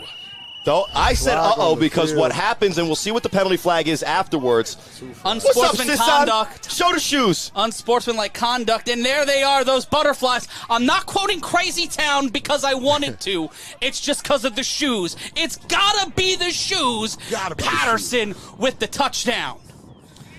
And on an untimed down, but let's see what the penalty call But this is the thing, when you get that initial muff, right? You get that initial miss on the throw off. That muff. Sometimes it hurts. Well, what happens is it puts you in actually worse coverage as a 3-on-1 team, and with a guy of Jason Sisson's caliber and his change of direction speed, if you lose contain on that backside, because let's be clear, Ruffin locked he had him down on the front side. When you lose contain on the backside, and that over pursuit, and because the middle guy over pursued and got shook, that third guy tried to clamp down, and that's all he needed. And that's just the little bit of space that Sisson's going to need to turn what could be a big play into a huge one. Untimed down, these guys go up 26-6. Now, you put the offense, look put at the the pressure shoes. back on them. The shoes are amazing. The shoes are amazing. But then I couldn't pull them off, guys. I couldn't do it. I don't know how he kept the bonnet, the boutonnieres on. Because they're that well done. Well, who crafted them, Matt? That's Jason Sisson. Yeah, he makes expert the shoes. Craftsmanship. He makes them. He breaks them. Hey man, look good, play good, man. Yeah. Well, he's gone through rigorous testing and research and development because, listen, nobody's better at testing a cleat and how fast you can make it move without breaking down. Those are Jordans too. I'm trying to figure out which ones those are. Michael Jordan ain't play football. I remember Coach told me that when I asked him about Jordan. Yeah, but he could jump high. Yeah, he could run. I said, and Coach, if you watch the movie cleats? Space Jam, the original one, not the remake, he apparently could dunk it from half court if he stretched his arm long enough. Well, you need Michael's secret stuff first. That's true. And after all of this, we still have more football for you today on A7FL.tv. A7FL Sicko Hours tonight for the East Coast out west, starting at 6:30 Pacific, 9:30 Eastern. It's the Force and the Insomniacs to battle to see who will move on to the Western Conference Finals. And then in the nightcap, real late, you're going to need some coffee for this one. It's the OTT and the Pit Bosses. The last time the Pit Bosses walked it off 19-18. OTT looking for revenge and a date with Sick With It after Father's Day. That is coming up tonight on A7FL.tv. I'm Matt Ryan, joined alongside Big Rob, Fabien, and Corey Hammond. That play will be assessed. The penalty will be assessed after the throw-off, so it'll be a 1-point attempt from the 5. Smart. 27-6. The penalty will be assessed on the throw-off. And that's really the beauty of the 3-on-1 return. Everybody watching at home. And those are the Gratitude 11s. Thank you, Esco and the Clan. The Gratitude 11s. I like it. And it's Moon in at quarterback. Coburn in motion. Moon tosses it back to Snag Sosa. B-button. He hits the B button, but Faudy getting the stop and making sure that it's not 27-6. It's a long road. A lot of guys after this game I'm going to want to pay attention to. Trey Brooks, Andrew Ruffin, DeAndre Riley, and Lovett are the 4 guys, honestly, to me, that popped out today, and I would love to keep up with what they do in the future. And here is a huge play on that attempt. Snag Sosa just having a little bit of fun with it. But these Heist players have come to play football today. And I have to say, I love their energy. Well, and one thing you see on a play like that, that's a true triple option. Go ahead, Matt. And, folks, if you want to take a look at how Jason Sisson scored that touchdown or any of the plays here, you can see them on A7FL.tv. How do we get these highlights? We use Scene. That's right, the powers of Scene's interactive video tool can help you monetize your content and make the most of what you make. So scan the QR code now and use Scene. SEEN. Scan the QR code now and see what they can do at A7FL.tv. Go assessing the penalty. unsportsmanlike, and they're dropping those guys back, forcing Huff to throw it from even further. But do they know Huff can throw it 80 yards? Or is that they might find out. Find out in a second. I think that sky throw is even more dangerous, though. The sky throw is way more dangerous because the wind's blowing. Man, you're putting the returner in a really tough spot with that because he went for the fair catch, but it's even hard to catch it. Huff is joined alongside Marrero. Oh, he's letting it fly. He has dropped that one, and that is caught. That's bounced off the hands, and he'll have to return it from inside the 20. Marrero and Huff! Oh. Big run back there by number 21, and it will be first down for the Heist. Good starting point near the 45. And I was saying this before, what we just saw really is the beauty, and for the Heist and the Heist fans, the horror of the 3-on-1, because a great drive from the Heist to get it in. They get a great touchdown. Right. It's completely negated with no time off the clock from the U. Offense right back out. And it's almost as if that previous drive didn't actually happen. The 3-on-1, when you can get that return after a touchdown, the great eraser. And it's Sisson with the butterfly cleats, the gratitude 11s. And again, I said in the beginning of the game, you have to play 4 quarters of football against these top playoff teams. So it was cool. It was a great first quarter. It was amazing, but just 1 quarter of a game. Not enough. Marshall in motion, the handoff. There's J-Rock with the Jairus Rogers. Loctician's read. He's definitely locked up. He's locked in, and I like it. Go to locticians.com right now and lock in, looking like one of the locked-in players of the game. As we are 26-6, love it on 2nd and 13. Locticians is loving when guys make plays with long hair because that's the crazy part. So they immediately get league. almost like the free advertising. We need to talk to them, but they do a great job. So check them out. But also, great tackle from J-Rock. Shout out Jairus Rogers. 1:03 left to go, and there was Isaac Negron, a candidate for Defensive Player of the Year. J-Rock's locks are longer than mine, and I'm envious. It's all right, Rob. We'll figure it out. I might have to hit up Loctician. You should. I really should. For the chip. Heard it's going to be a homecoming. Oh. I gotta get your pretty. boutonnieres ready. You know, Sisson's already got him with the cleats. The toss! Oh. Took a while to get the ball, but he keeps it inside, runs to the 45, crosses the Rubicon known as the 50, and it'll be 1st and 10 for the Heist as we wind down here in the third quarter. Sounds crazy, but I'd much rather have gone out of bounds 5 to 10 yards behind and get hit by Isaac one-on-one. Well, again, we talked about this, I think, last week. You are a true offensive lineman. You'll hit people without the ball in your hand, but when somebody's coming at you, it's like, nah, get me out of here. Listen, I'm a finesse guy. Listen, that's a good read from the quarterback and a great athletic play to make sure that he's not making the blooper reel. And he accelerates up the sideline for the first down. That's a better option than even the U has been able to pull off of the Heist defense. But we're here in the fourth quarter. 26. Got a game. 45 minutes gone by, 15 minutes left to decide who will be visiting Asbury Park in 2 weeks to play the Tampa Nightcrawlers. We'll take a brief time out, and when we come back, we'll bring you the final 15 minutes of this one. Heist, U, collision course after this.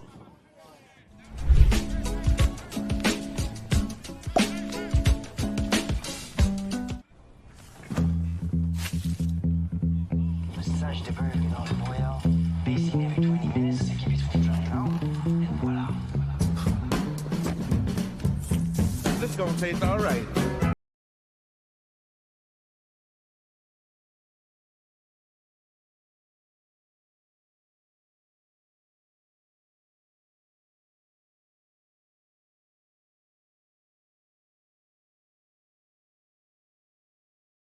See the numbers. We see the people. Detroit is just changed so much. You can see what it once was.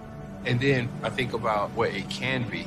As an entrepreneur, it's about how I can give them the tools to empower themselves. If we can just all do something small, all the small things will start to amount to something big. That's why we're here, to help make it happen. JP.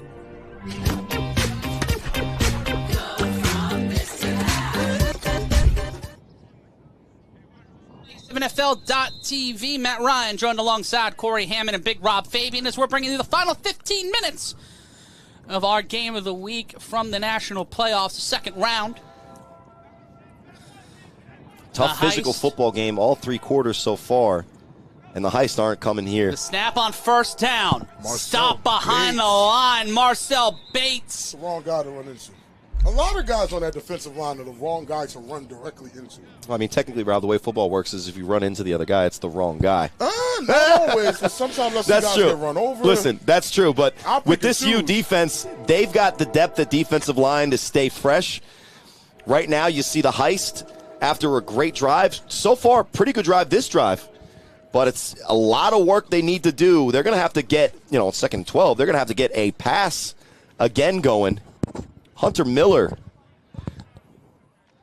wide open for the touchdown on the last drive. But they do have 2 playmakers in at wide receiver. At the top of your screen, Amatrice Hall, number 15. Bottom of your screen, that's Marshall. Second down. Let's see if they can get it to him. I think he's going to Amatrice here. Look at the cushion. A lot of cushion. 12 yards to go. The throw to Amatrice Hall. He'll catch it near the initial line of scrimmage. Amatrice Hall!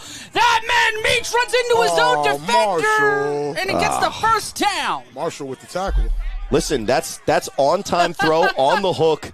The only player there to make the tackle is his own player. But you saw Dion Davis is giving Amatrice Hall way too much cushion. 11 yards on the cushion, so take what you can get. And you see the playmaking ability. Once he gets the ball in his hand, he's looking to do some damage. Too bad his own guy's in the way. He's making the block. He doesn't know a guy's coming right up behind him. First and 10 after the big play by Hall.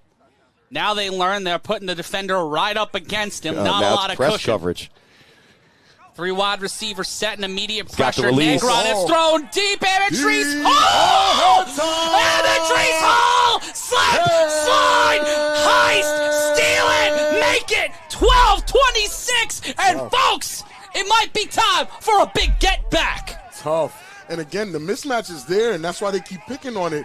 Dion simply just can't cover Amatrice Hall. Well, you saw he gave him cushion on the hook. For a reason. And then that's really the perfect progression as a play caller. When you're a quarterback and you have that huge cushion, take what the defense gives you. When you see press coverage, what is the defense giving you? That deep ball. And the ball is thrown well here.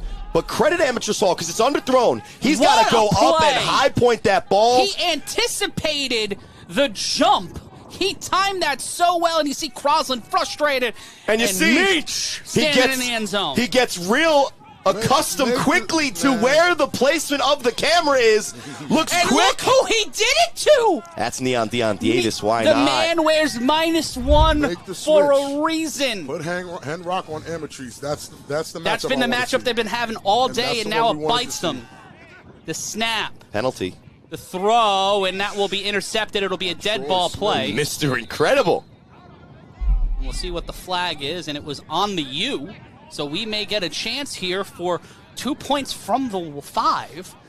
And someone in the chat said should have been getting that guy the ball all game. They've been trying. trying. Yeah, they've been trying. He's been covered at times. He's had a drop. He's had a great play. But to do that play from the logo and get 6 on the board against this defense. Well, here's the touchdown. Look, he has a full 2-3 steps on him. But you see, because the ball is thrown off the back foot, it kind of hangs out there. Not a bad throw because the quarterback knows who's going up there to get it. And he was able to slip underneath, too. A lot of other receivers in this league who have length, they're not going to get underneath the way they can with Dion Davis. It's as clear as day. Dion cannot cover him, make the adjustment, or let it happen. Well, at least not on those last 2 plays. He can't cover him. He can't cover him. Here's the retry of the 2 points from the 5. And it will make it 14-26 if they're able to get it on the board. The snap, the throw, and that will be dead. I don't see a flag on the field. You have Henrock on, and you have Henrock on Marshall. What are we doing? This is easily fixable. Switch, just quick switch. Put Henrock on who he's guarding, and put Dion on Marshall. They have the height matchups. Do that. And keep up to date on the A7FL playoffs and highlights, scores, and more by following us across social media: Facebook, Instagram, Twitter, TikTok, Snapchat, and especially YouTube. If you're watching us here on YouTube, be sure to like, comment, and subscribe. It all costs you nothing. Free $99. Follow us now across social media for highlights, scores, and more, and also some discounts on how to get A7FL tickets at A7FL social media. Well, congratulations, Heist. That's a great drive. That's a great play from Amateurs Hall. But now you got to throw it off to Jason SZN. So they have corralled him on a lot of different plays in the open field, whether it's the back stack or the 3-on-1. We have to talk about the get-back rule right now. Let's do it. Because we are in the playoffs, and this might be the first time we see the get-back rule come into play. They have to stop Jason SZN behind the 20-yard line. So the ball has to clear to the 25-yard line. SZN has to clear to 20 because it's got to get back there. But if SZN is stopped inside the 20, the Heist get the ball back at the 50-yard line. SZN gets it at the 15. Oh, he's slow playing it. He's right at the 20. He is tempting fate here. He is in a win big. Can Jason SZN get the stop? Can Jason SZN extend? Jason SZN gets to the 21. Oh, he just barely gets it. To the 21-yard line. Why did he play with them like that? That was a little nerve-wracking. The whole state of Ohio was rooting for every single one of those bounce backs. Bounce back. Bounce back. The fact that he only gets to the 21, I feel like, is almost a bigger troll than if he were to score a touchdown on that play. Andrew Ruffin's doing everything he can. That's a really far throw for any human being. Oh, wait a second. What? Who is that in the backfield? D-Train. That's D-Train? That's D-Train. Hey, man. Have a good day, fellas. Have a good day. This was fun while it That's lasted. a tough fourth quarter guy to come in. That is not who you want to see in the fourth quarter. Especially down what you're down. Yeah, I'm okay. I'm so okay.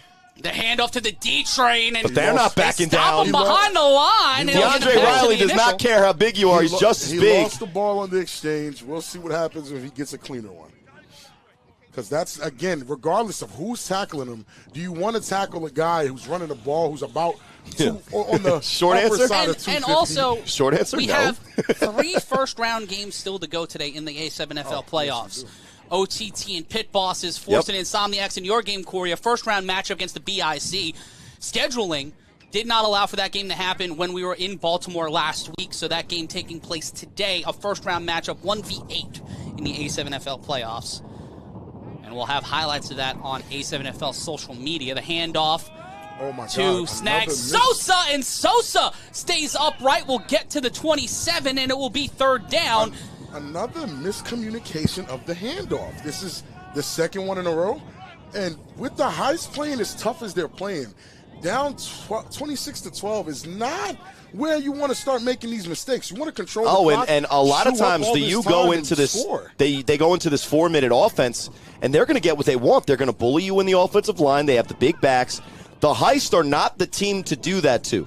The U have been successful on a lot of different things. They have not been able to push this Heist defense around. I don't agree with that.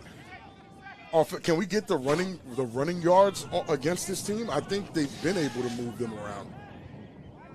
It will be third down. The U. There's Ski. There's throw to Ski Johnson. Ski Johnson is hitting the slopes and hitting defenders. First down, Paterson. I love when Ski catches a pass, man. It's just magic. Well, I was talking with Ski down before the game, and we were on the Heist sideline, and I was like, don't get it twisted. Don't sleep on Ski. You know what he said, Rob? Is this what he always says? Oh, I'm just a blocker. I'm just a blocker. Now, he has never been just a blocker. Never. He's always there to do what his team needs him to do. He has done damage when you're not paying attention. Huge damage. And even when he catches that. What are we calling mismatch, this formation, guys? Sure. Go home. This is the sure. Oh, wow. Ball's out. Heist, pick it up. Oh, big Heist, fella. get the ball. Big fella. Big boy season in the A7FL. Wow. I think the With ball got 10:02 stripped. left to go, the Heist steal the ball. Was it 40 Trey Brooks who stripped the ball and Riley who picked it up? 2 names that I've been calling all day. Good call by you, Rob. Likely them. Likely them. Well, what Snags is doing is what a guy with the shiftiness of Snags does. You press the hole inside, bounce it back out. Credit the defensive players who are getting actively blocked in the moment. Reaching out as Snags makes contact, snatches the ball away. A Heist, as Matt said, if you will, steals the ball, here's the replay. Let's just watch. So he goes to press the hole inside, and it's 40. Oh, that's out. Yeah, Brooks is one of the best players in our league defensively. Yeah, honestly. Get a call from a guy on my fantasy team. I'm very impressed. Conferring with me. Yeah, Brooks and Riley roughing. Roscoe Mark saying I'm going to have a stroke. Oh, it's a long playoff. I'm just, I'm controlling myself. I've behaved very well today. Yeah, there's a couple screams, Yeah. When it was called for. Shout out to Zach Morgan, who's making sure we stay on the air alongside Ryan DePaul and the Soberman brothers alongside Cole Gardella. Henrock versus Amatrice Hall. And that's the matchup you've wanted to see, and we've seen all game, and it might be false start, or we might see jump the line here. We'll see what the call is from the officials. False start on the offense, so. We don't do silent count snaps in the A7FL, no, right? We definitely No. You can't because it's a snap. You can't get tricky with the snap. There's no snap. It's snapless, so no, there's no silent count at all. Sterry Cotrington. What? Why did you say that? I got to go full McNulty. Come on. I guess. He's not a silent counter. I've heard that he goes on too. You got Michael Faith asking that in the chat. And we provide answers, but watch that Henrock and it's Hall. It's the same at tight the coverage he had on the touchdown, but we'll see if it's a little bit different with the different guy. Tight coverage on who? Dion and Marshall is nothing like Dion versus Amatrice. The throw, and that was to Marshall. He Dion's had the bad opening. read. Bad, and it's a miss. They're making communication mistakes. That's not.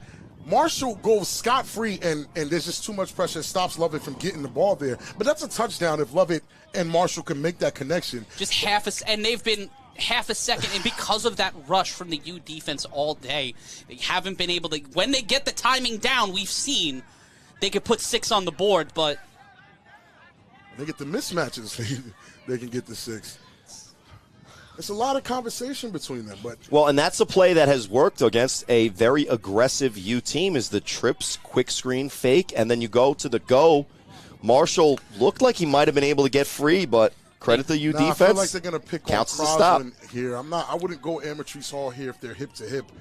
This is a one-on-one situation, and Henrock is in trouble, and they bring the house. Negron in on the sack. And Negron, pure penetration. So it'll be 3rd and And this is an obligatory update. That's the 10th sack on the year for Isaac Negron. Repeat, 10th sack. He'll actually text Cole Gardella if we don't mention that. So him right now. No, he's got the phone. Yeah, look, he's looking down. He's looking down. Something. But Rob, you know how you cover wide receivers in the A7FL, Rob? You send the extra free rusher, and when you don't have time to throw the ball and you're running for your life as a quarterback, trust me, I've been there, it's a really difficult completion to make. There's a free rusher, 3 guys block. They do get the block on the 3 guys, but the unblocked rusher forces Maurice Lovett to have to kind of eat the play, and unfortunately brings up 3rd and yikes is what I would say. 3rd and yikes. 23. 3rd and I didn't know we could go that far. Yikes.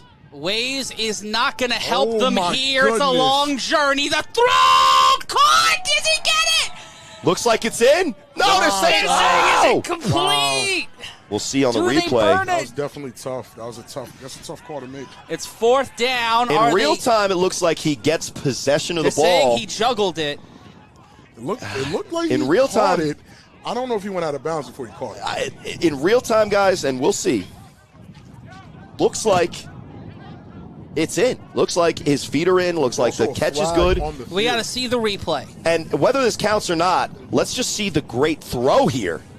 With pressure, Nick Mays is hunting him down, throws it on the run. That looks like it's good, guys. I'm not sure. I just don't know if he's in. The angle doesn't tell me if he's in, but that's definitely a catch. And coaches are having a conversation. We'll look here in the replay. Let us know what you're thinking if you're watching along with us live. The throw. Feet are in. The feet are in. If the feet are in, it's a catch. To me. Listen, we're not the refs. We don't make the official calls here. It's a great block. Great block on Nick We Mays. should not be put in charge of anything except sandwich orders. Well, and commentary. And that pressure from Nick Mays. Well, commentary. that's part of the sandwich order. Oh yeah. Yeah. The throw, and then just It's really close. His foot, actually, when you get the zoom in, it's really close to the sideline. And it's going to be tough to overturn. Yeah, nah. That is an absolute bullet. I'm sorry. In my opinion, that's a catch. I'm not a referee. Yeah. I can't make the call, but in my opinion, that is definitely a catch. And this has kind of been the story for the Heist all day. They've shown that they can play football for real. And we see... But it's just a little bit... It looks like a catch to me, guys. It looks... Do you challenge here? No. Well, yes. It's fourth down. It's fourth down. So you have to kind of challenge it here. It would have been a first. Challenge has been called by Covington. Smart. So they call it here, and if what we're seeing is real, it will be first down Covington. This is a good angle at it. That's a tough angle at it because there's guys in the way.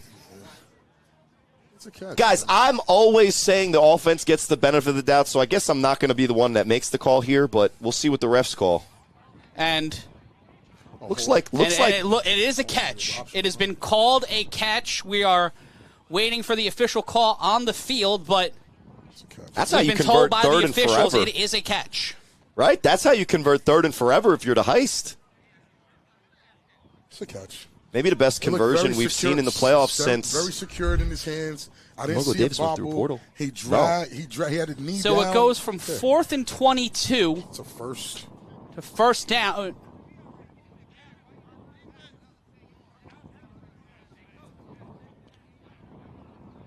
And we're trying to get an understanding of what's going on here from the sideline. There was so the catch is confirmed, but there was a penalty on the catch, a holding call. No, there was definitely a holding. There was a holding, so it will be third and oh no.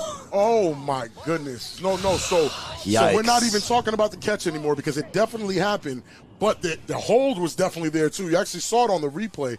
I just said, okay, holding is free here, I guess. Oh man. Everybody can get the holding.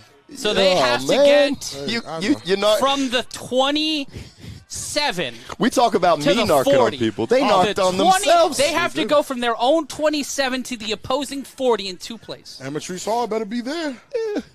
Holding negates the overturned catch. When you got to squint to see the sticks? So it's a long way to go. The catch has been turned into a penalty call. The defense is technically in a punt return coverage formation. That's not even defense. It's third down. It is not. It's 3rd and 33. That's a lot. Can they run a Patrick Ewing on 3rd down? Clock continues to run. 6 minutes left to go. 3-3-3 is crazy. Are they going to throw it against Henrock because he's wearing those? It's still pretty tight coverage for 3rd and 33 to give him a 2-yard cushion. The snap, immediate pressure to throw over the middle. Caught! 4th down at the 4:35. He is not the one, ladies and gentlemen. He got that. He was like, "Nah, you got me earlier. You got me once. Not again. Not again." Somebody said zoinks in the chat, and I'm trying so hard not to laugh. Jinkies. Zoinks is crazy. Yeah, zoinks is I've lost my glasses. Zoinks is crazy. But it will be 4th down and 15, so they make up 18 yards on that play. Let me give a shout out to Bob H because you got some great taste in quarterbacks. That's my favorite quarterback of all time. So little known fact. If you could name a male child, Marino, I would have done it, guys. But Brady sounds a little bit better. Yeah. So they have to go from the 35 to their own 35 to the opposing 40. Kind of got back almost to the original line of scrimmage on 3rd down. So if they can repeat without holding what they did. 4th and 20. Yeah, man, that's a lot. 25. It's a long way. We saw it last week with the Nightcrawlers. Well, they're going to need that Stargate SG1 portal that we saw Logo Davis go through. The snap. The throw swatted for, and that will be U-ball. And that's why he's so sneaky in there. The free rusher gets to him, and it's a turnover on downs. And what has been a really great effort most of this game for the Heist. If the U get a touchdown here, guys, it's probably going to be a long ride home for Covington. Well, if you want to rep the Paterson U, the Covington Heist, or your favorite team in the A7FL, your favorite player, or you want to rep year 10, scan the QR code now from our friends over at Berserk. Go to a7fl.com/gear. That's a7fl.com/gear today. and get your A7FL merchandise. Go berserk at the A7FL gear store. I'm wearing it right now. They haven't shown me on camera, but you're wearing the Huss Huss shirt. You know, the only mistake I made is look at the colors of this shirt. I should have thought about it with the game coming up.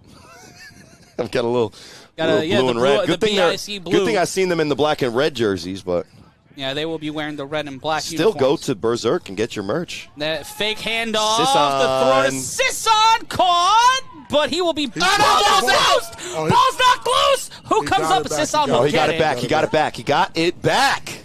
But a great throw from Huff. Great catch from Sisson. What? It's a tough catch. If that happened again. Below the belt is a tough catch. Yeah. Moving that fast. It's a catch you got to get used to playing with Huff. Well, because he lowers his launch point sometimes, but that's a bullet. Levels. It's pretty tight coverage, and then they go hurry up. Oh, thanks.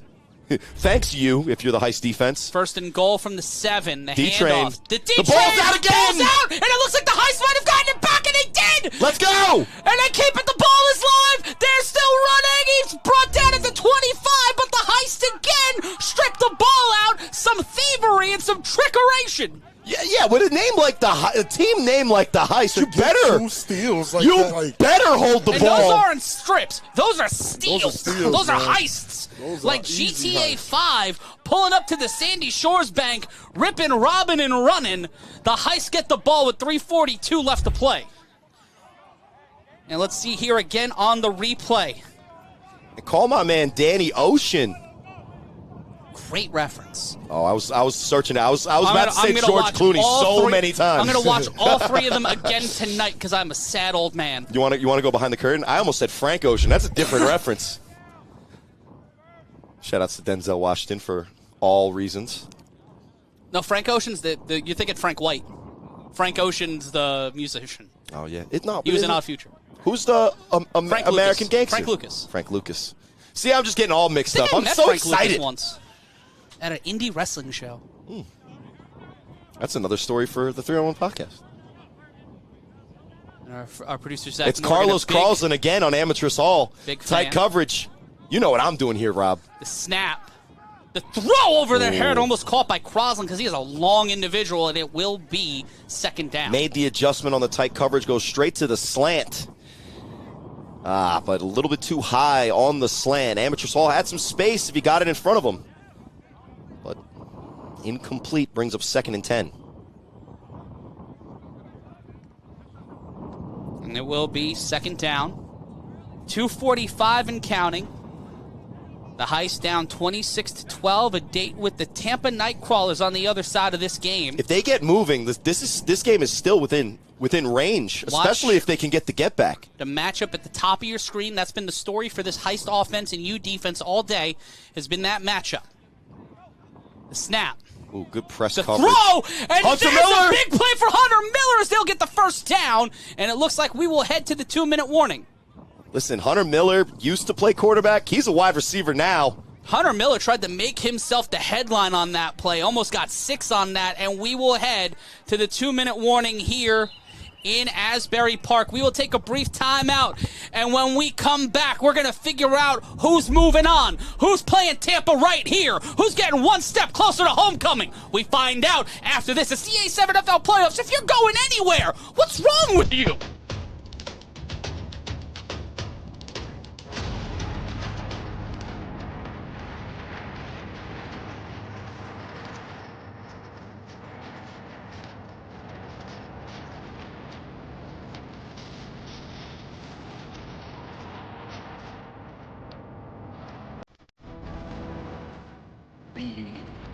Be creative.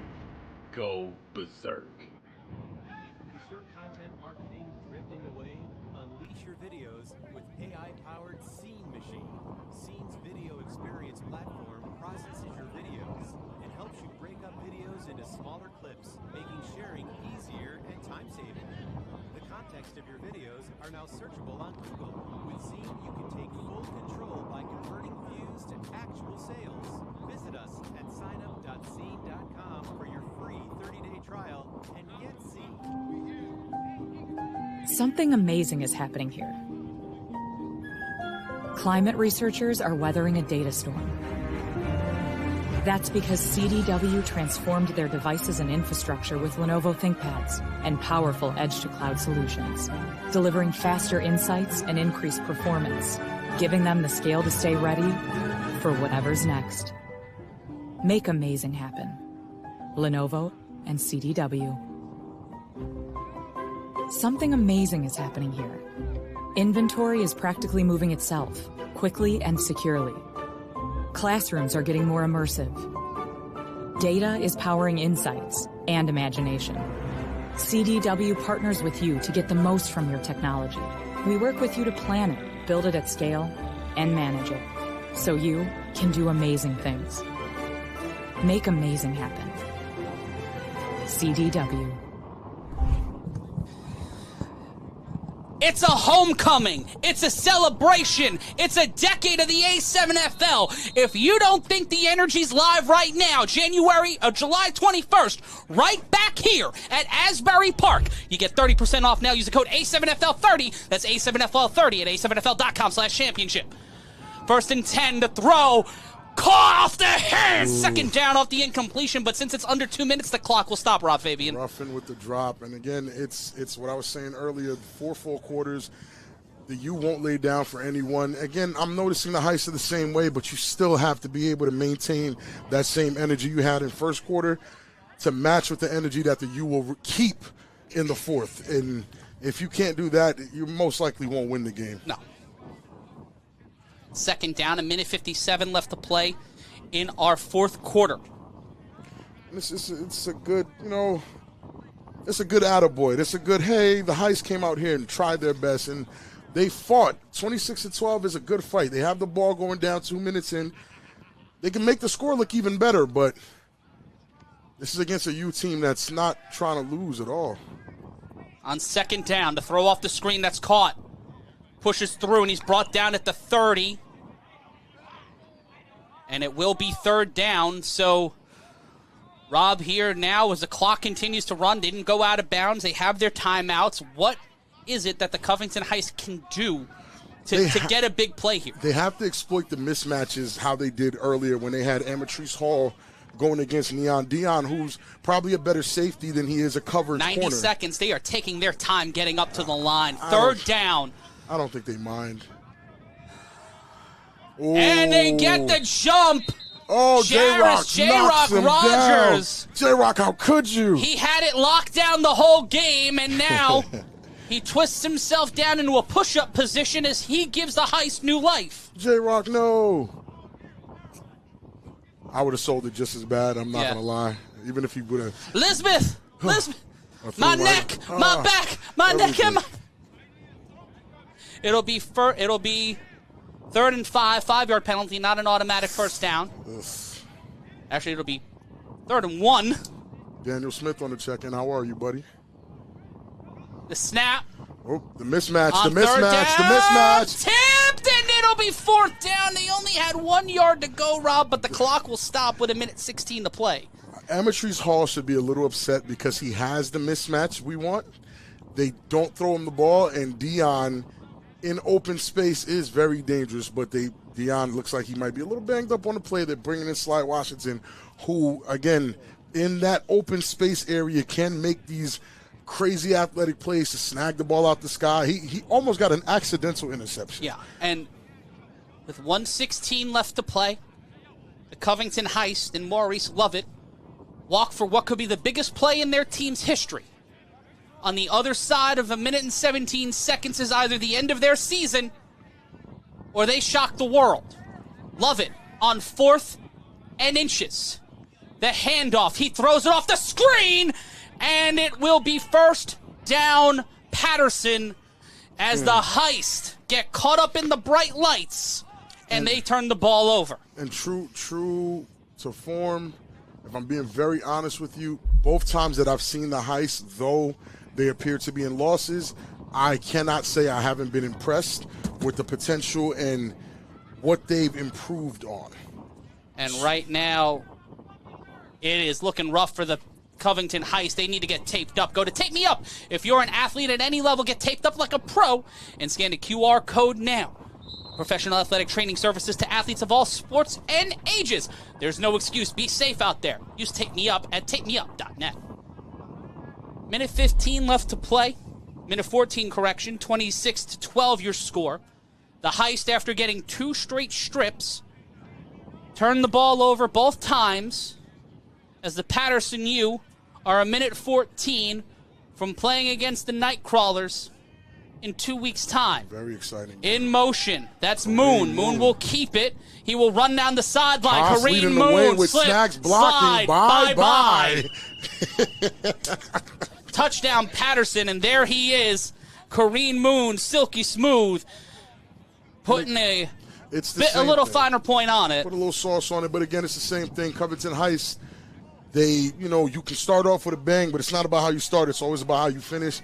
A team that's coming out there first quarter giving 150%, throwing everything they have at you in the first quarter, second quarter. If you cannot maintain that pace, that energy, that gusto throughout the third and the fourth, there's almost no point. And they get to go back home, talk about the experience against one of the better teams in the East Coast, and work I'm on excited some to things. see what happens with this Me Heist too. team next year. Me too. They have to stay together because this has They been do. fun to watch. They do. And again, it's what I told Seth Chambers when he was on the team a few seasons ago. Keep this team together. Unfortunately, he did leave to a chaos team.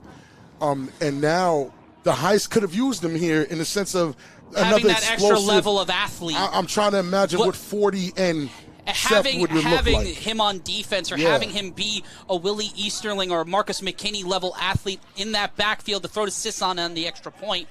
They will go for 2 from the 10, and that will be to Snacks. Angelo Lewis, and that will be incomplete. So with a minute 7 left to go, Trey Burks has had an amazing day so far, and when we talk about the Heist next season, I just want to see Trey Brooks. I'm sorry, Trey Brooks. Trey is Brooks somebody had a phenomenal game today.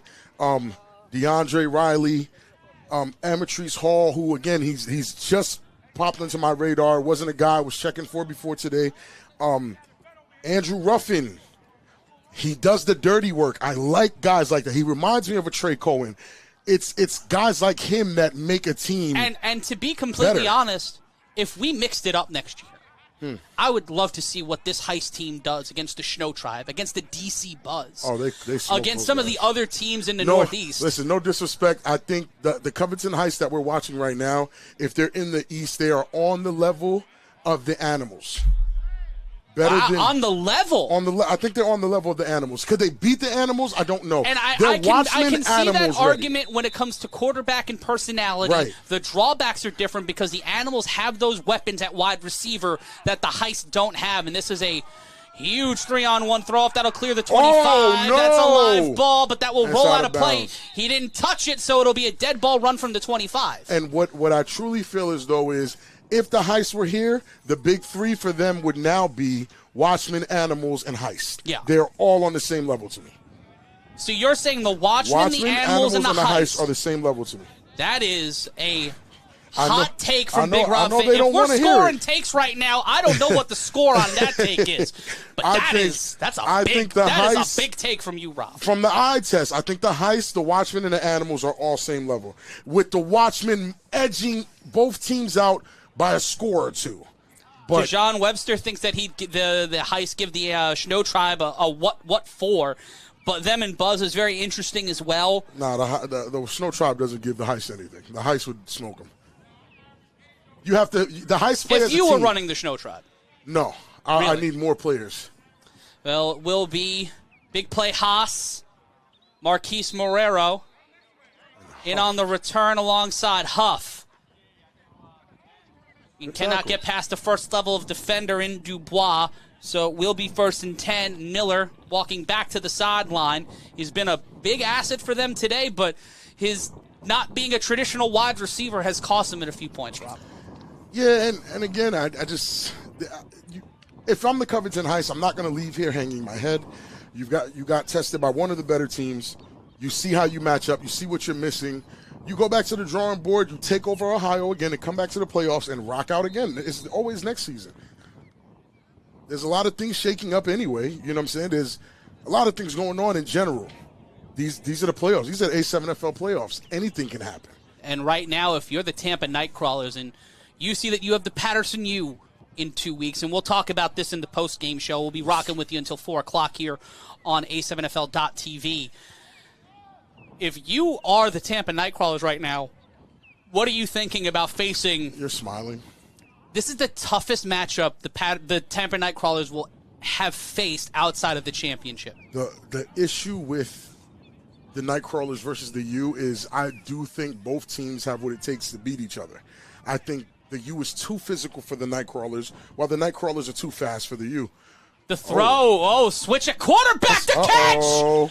Here's an opportunity for the Heist. Slides through, tries to make it happen. Brought down at the 21, first down, Covington's. It's under a minute, but we got a lot of football to go. Jaquan Jackson said, we are not leaving here like that. We are not laying down.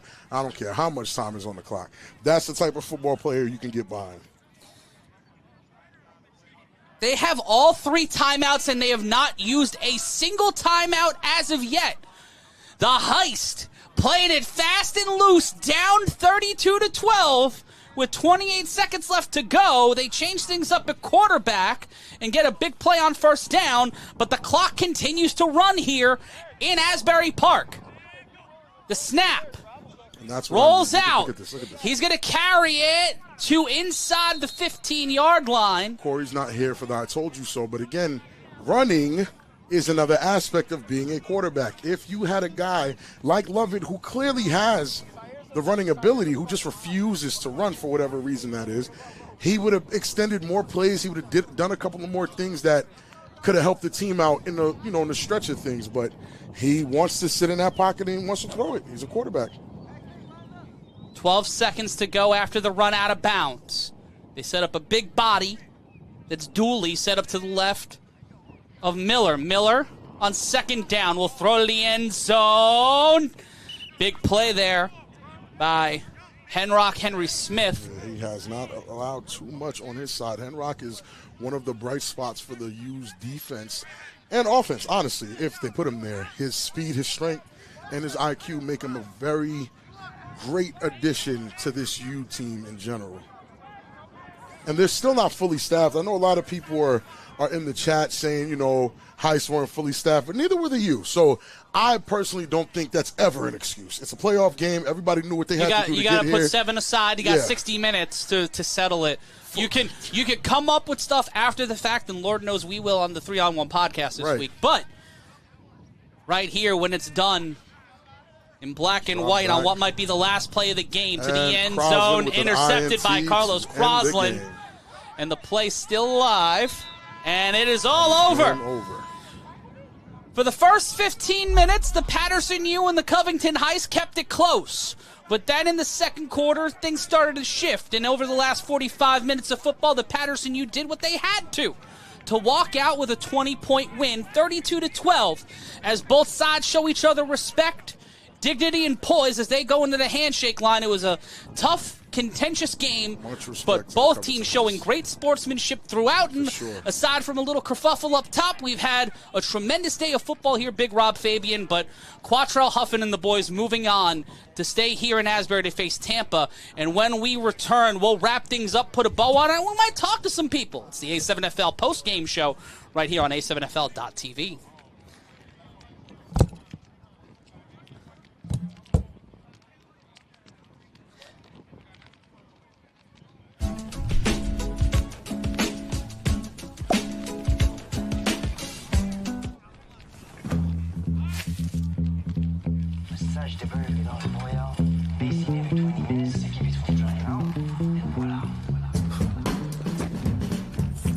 This is gonna taste all right.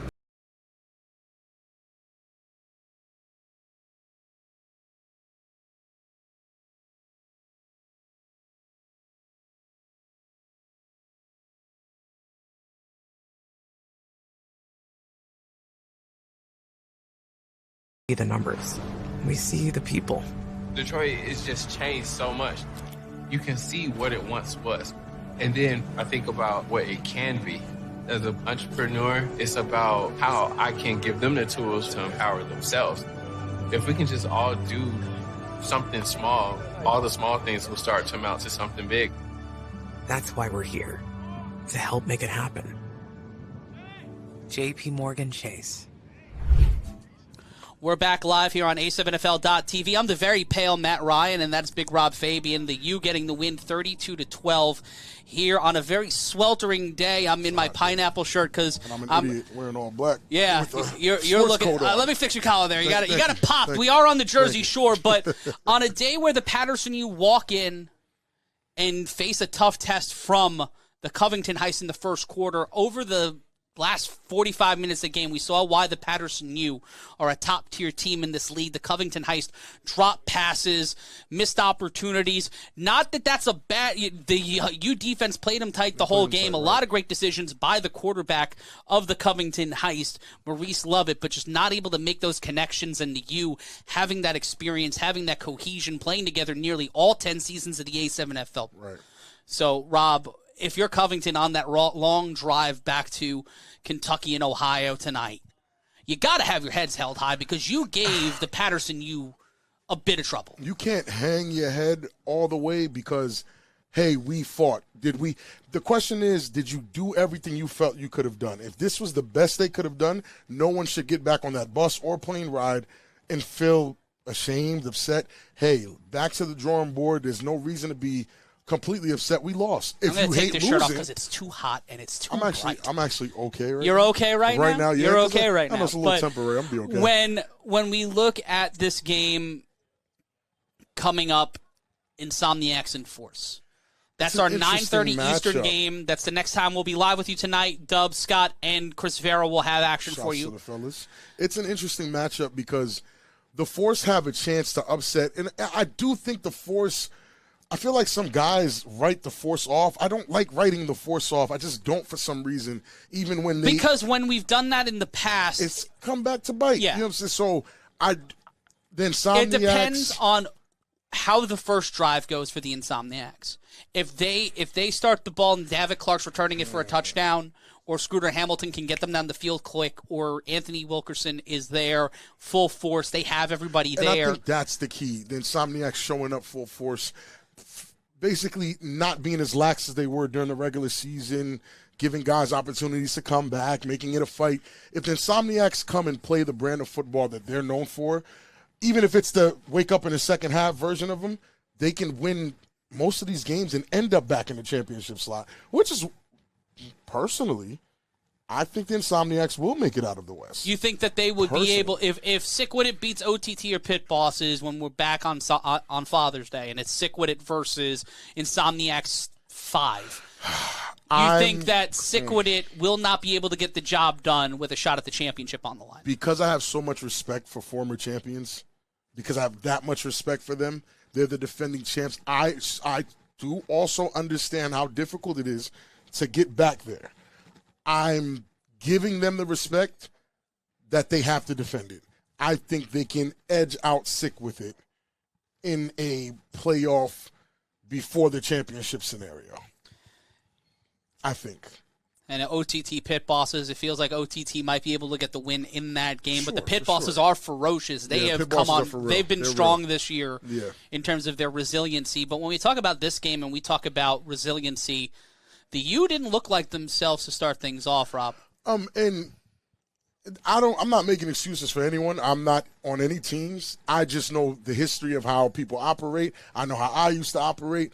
I would have shown up to this game against Big Rob in 2021. I would not have shown up to this game for Covington Heist. And would you have kicked yourself seeing this game, watching it on TV? No, because I'd have been like, oh, okay, the guys got it. They just looked a little slow. No, not everyone is here. But it's a bad attitude to have. But when you're about to play Tampa, when the next opponent is you need to be able to see what's, even though Tampa might be a completely different style of team than the Heist. You still need to work. You still need to get those legs going, especially if you've had all these bye weeks and all these things to happen. You do need the work. You do need to stay warm because Tampa's going to get you going. There again, I still think between those two, since we know who's facing who, between those two teams specifically, again, I feel like the Nightcrawlers are probably the fastest team in the league, bar none. Yeah. But one of the most physical teams in the league, if not one, they're probably three, 1, 2, or 3. is the U, and the U will give you the gut punch. And I don't know if the Nightcrawlers can handle that because they're not. Deontay Henderson is physical. Doesn't mean everyone else is. He's the physical problem there. Everything else for the Nightcrawlers is high-powered offense, excitement. It's throwing the ball, but their letting the thing defense fly. did step up. Their defense definitely stepped up against who? The Snow Tribe. Okay. But still, having to travel up to Baltimore, For sure. playing against a team in the Snow Tribe that can give teams trouble. Yeah, they can play teams tight when everything clicks for them. Yeah, if Kills gets that team where he wants them, he gets those good runs off. Liberty gets to sparking things up off of that handoffs or even some of the throws. But again, against a team like the Nightcrawlers, the key word is team. And if you missed a moment of any of the action at the top of the hour, we'll be bringing you every single moment of the U in the Heist right here on A7FL.tv. We will be bringing that game to you live replay style, and I'll be in the chat, and I'll be talking with you right here on A7FL.tv. But checking in on the chat, if no matter where this game was, it would have been the same result if Paterson got the win. But a guy joining us here, we may not be able to get him in shot, but he's moving on to the next round of the playoffs. It's Quattrell Huff and Huff. How you doing, my friend? Hey, what's going on, fellas? Good to have y'all. Good to be here. I'm doing good. Feel good to be out in the field. Can you tell me what was going on a little bit in the first quarter going against this team? Honestly, I'm going to tell y'all because it was part of the game plan. It was only for the first quarter. First down, screen pass. It don't matter who it is. Second down, run play. Third down, pass. We wasn't executing. The plays was there. Guys were just being lazy. They had a couple days off. And Huff, you'll take a seat here. You and Rob get to talk. Make sure you get in frame. Yeah, we just wasn't executing, but other than that, we did good. We did good for the amount of people we had, and we started off a little slow. We're an old team. Amongst, let's say, the Covington Heist moved all their operations to the East Coast, where would you rank them as far as the teams you guys have played and beat in this division? If it's 6 teams in our division, I'll give them definitely 5. 5? Because the Animals got stronger. You still got the Watchmen, BIC to you. That's 4 right there. But you'd still put them in that big 3 between the Watchmen and the Animals. Nah, they like Do you think they can beat like a each 4 other? to 6 team. 4 to 6? Yeah, they like a 4 to 6 team. What do you think they're missing? Defense. They need some big boys, and they need more skills. You got to have at least 2 people that could run this whole field, and nobody could stop them. If it is, it's going to be hard, like an Ashanti, a Mims, like a Bagway, a Logo, people like those. One of those explosive guys that can change the way the game looks. If you got to say one nice thing or something, a little bit of advice for them going home today, what would you say? Don't take this L too hard, Covington Heist. You guys did a hell of a job. You was far from home. You played against us. You played against the atmosphere. You played against our refs.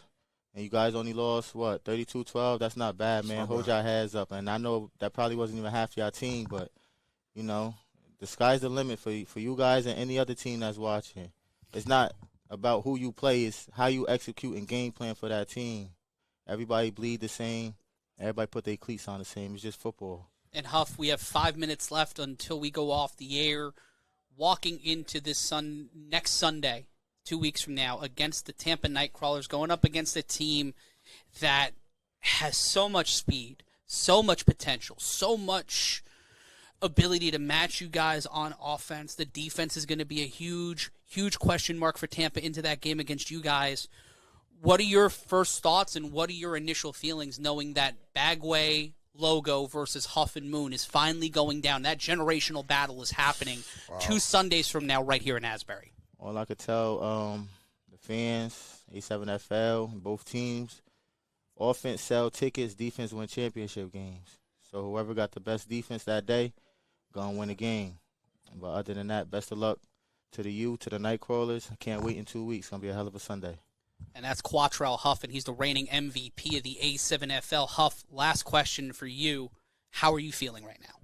I feel good. I'm blessed to be out here. Still can run around. Still can do what I do on a daily basis. Probably not as healthy as I want to be. Shit, half the league probably not.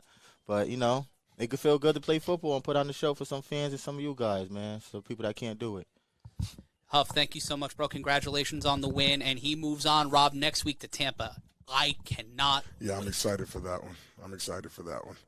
Seeing Huff. Let's get these views. Let's get these views indeed. Are you excited for, like, this is gonna, homecoming's coming early. It's a big game. I think Asbury is if you are not watching this game on A7FL.TV, if you're not going to be in Asbury Park Stadium in 2 weeks, I don't know what's wrong with you, because the energy, the vibe is going to be interesting. It's going to be championship level. I think next week's going to feel like championship weekend. For sure. Some of the guys been waiting for this. This is a respect game. You know how when you got a player, he good, and people keep talking about the player, then they actually want to play him.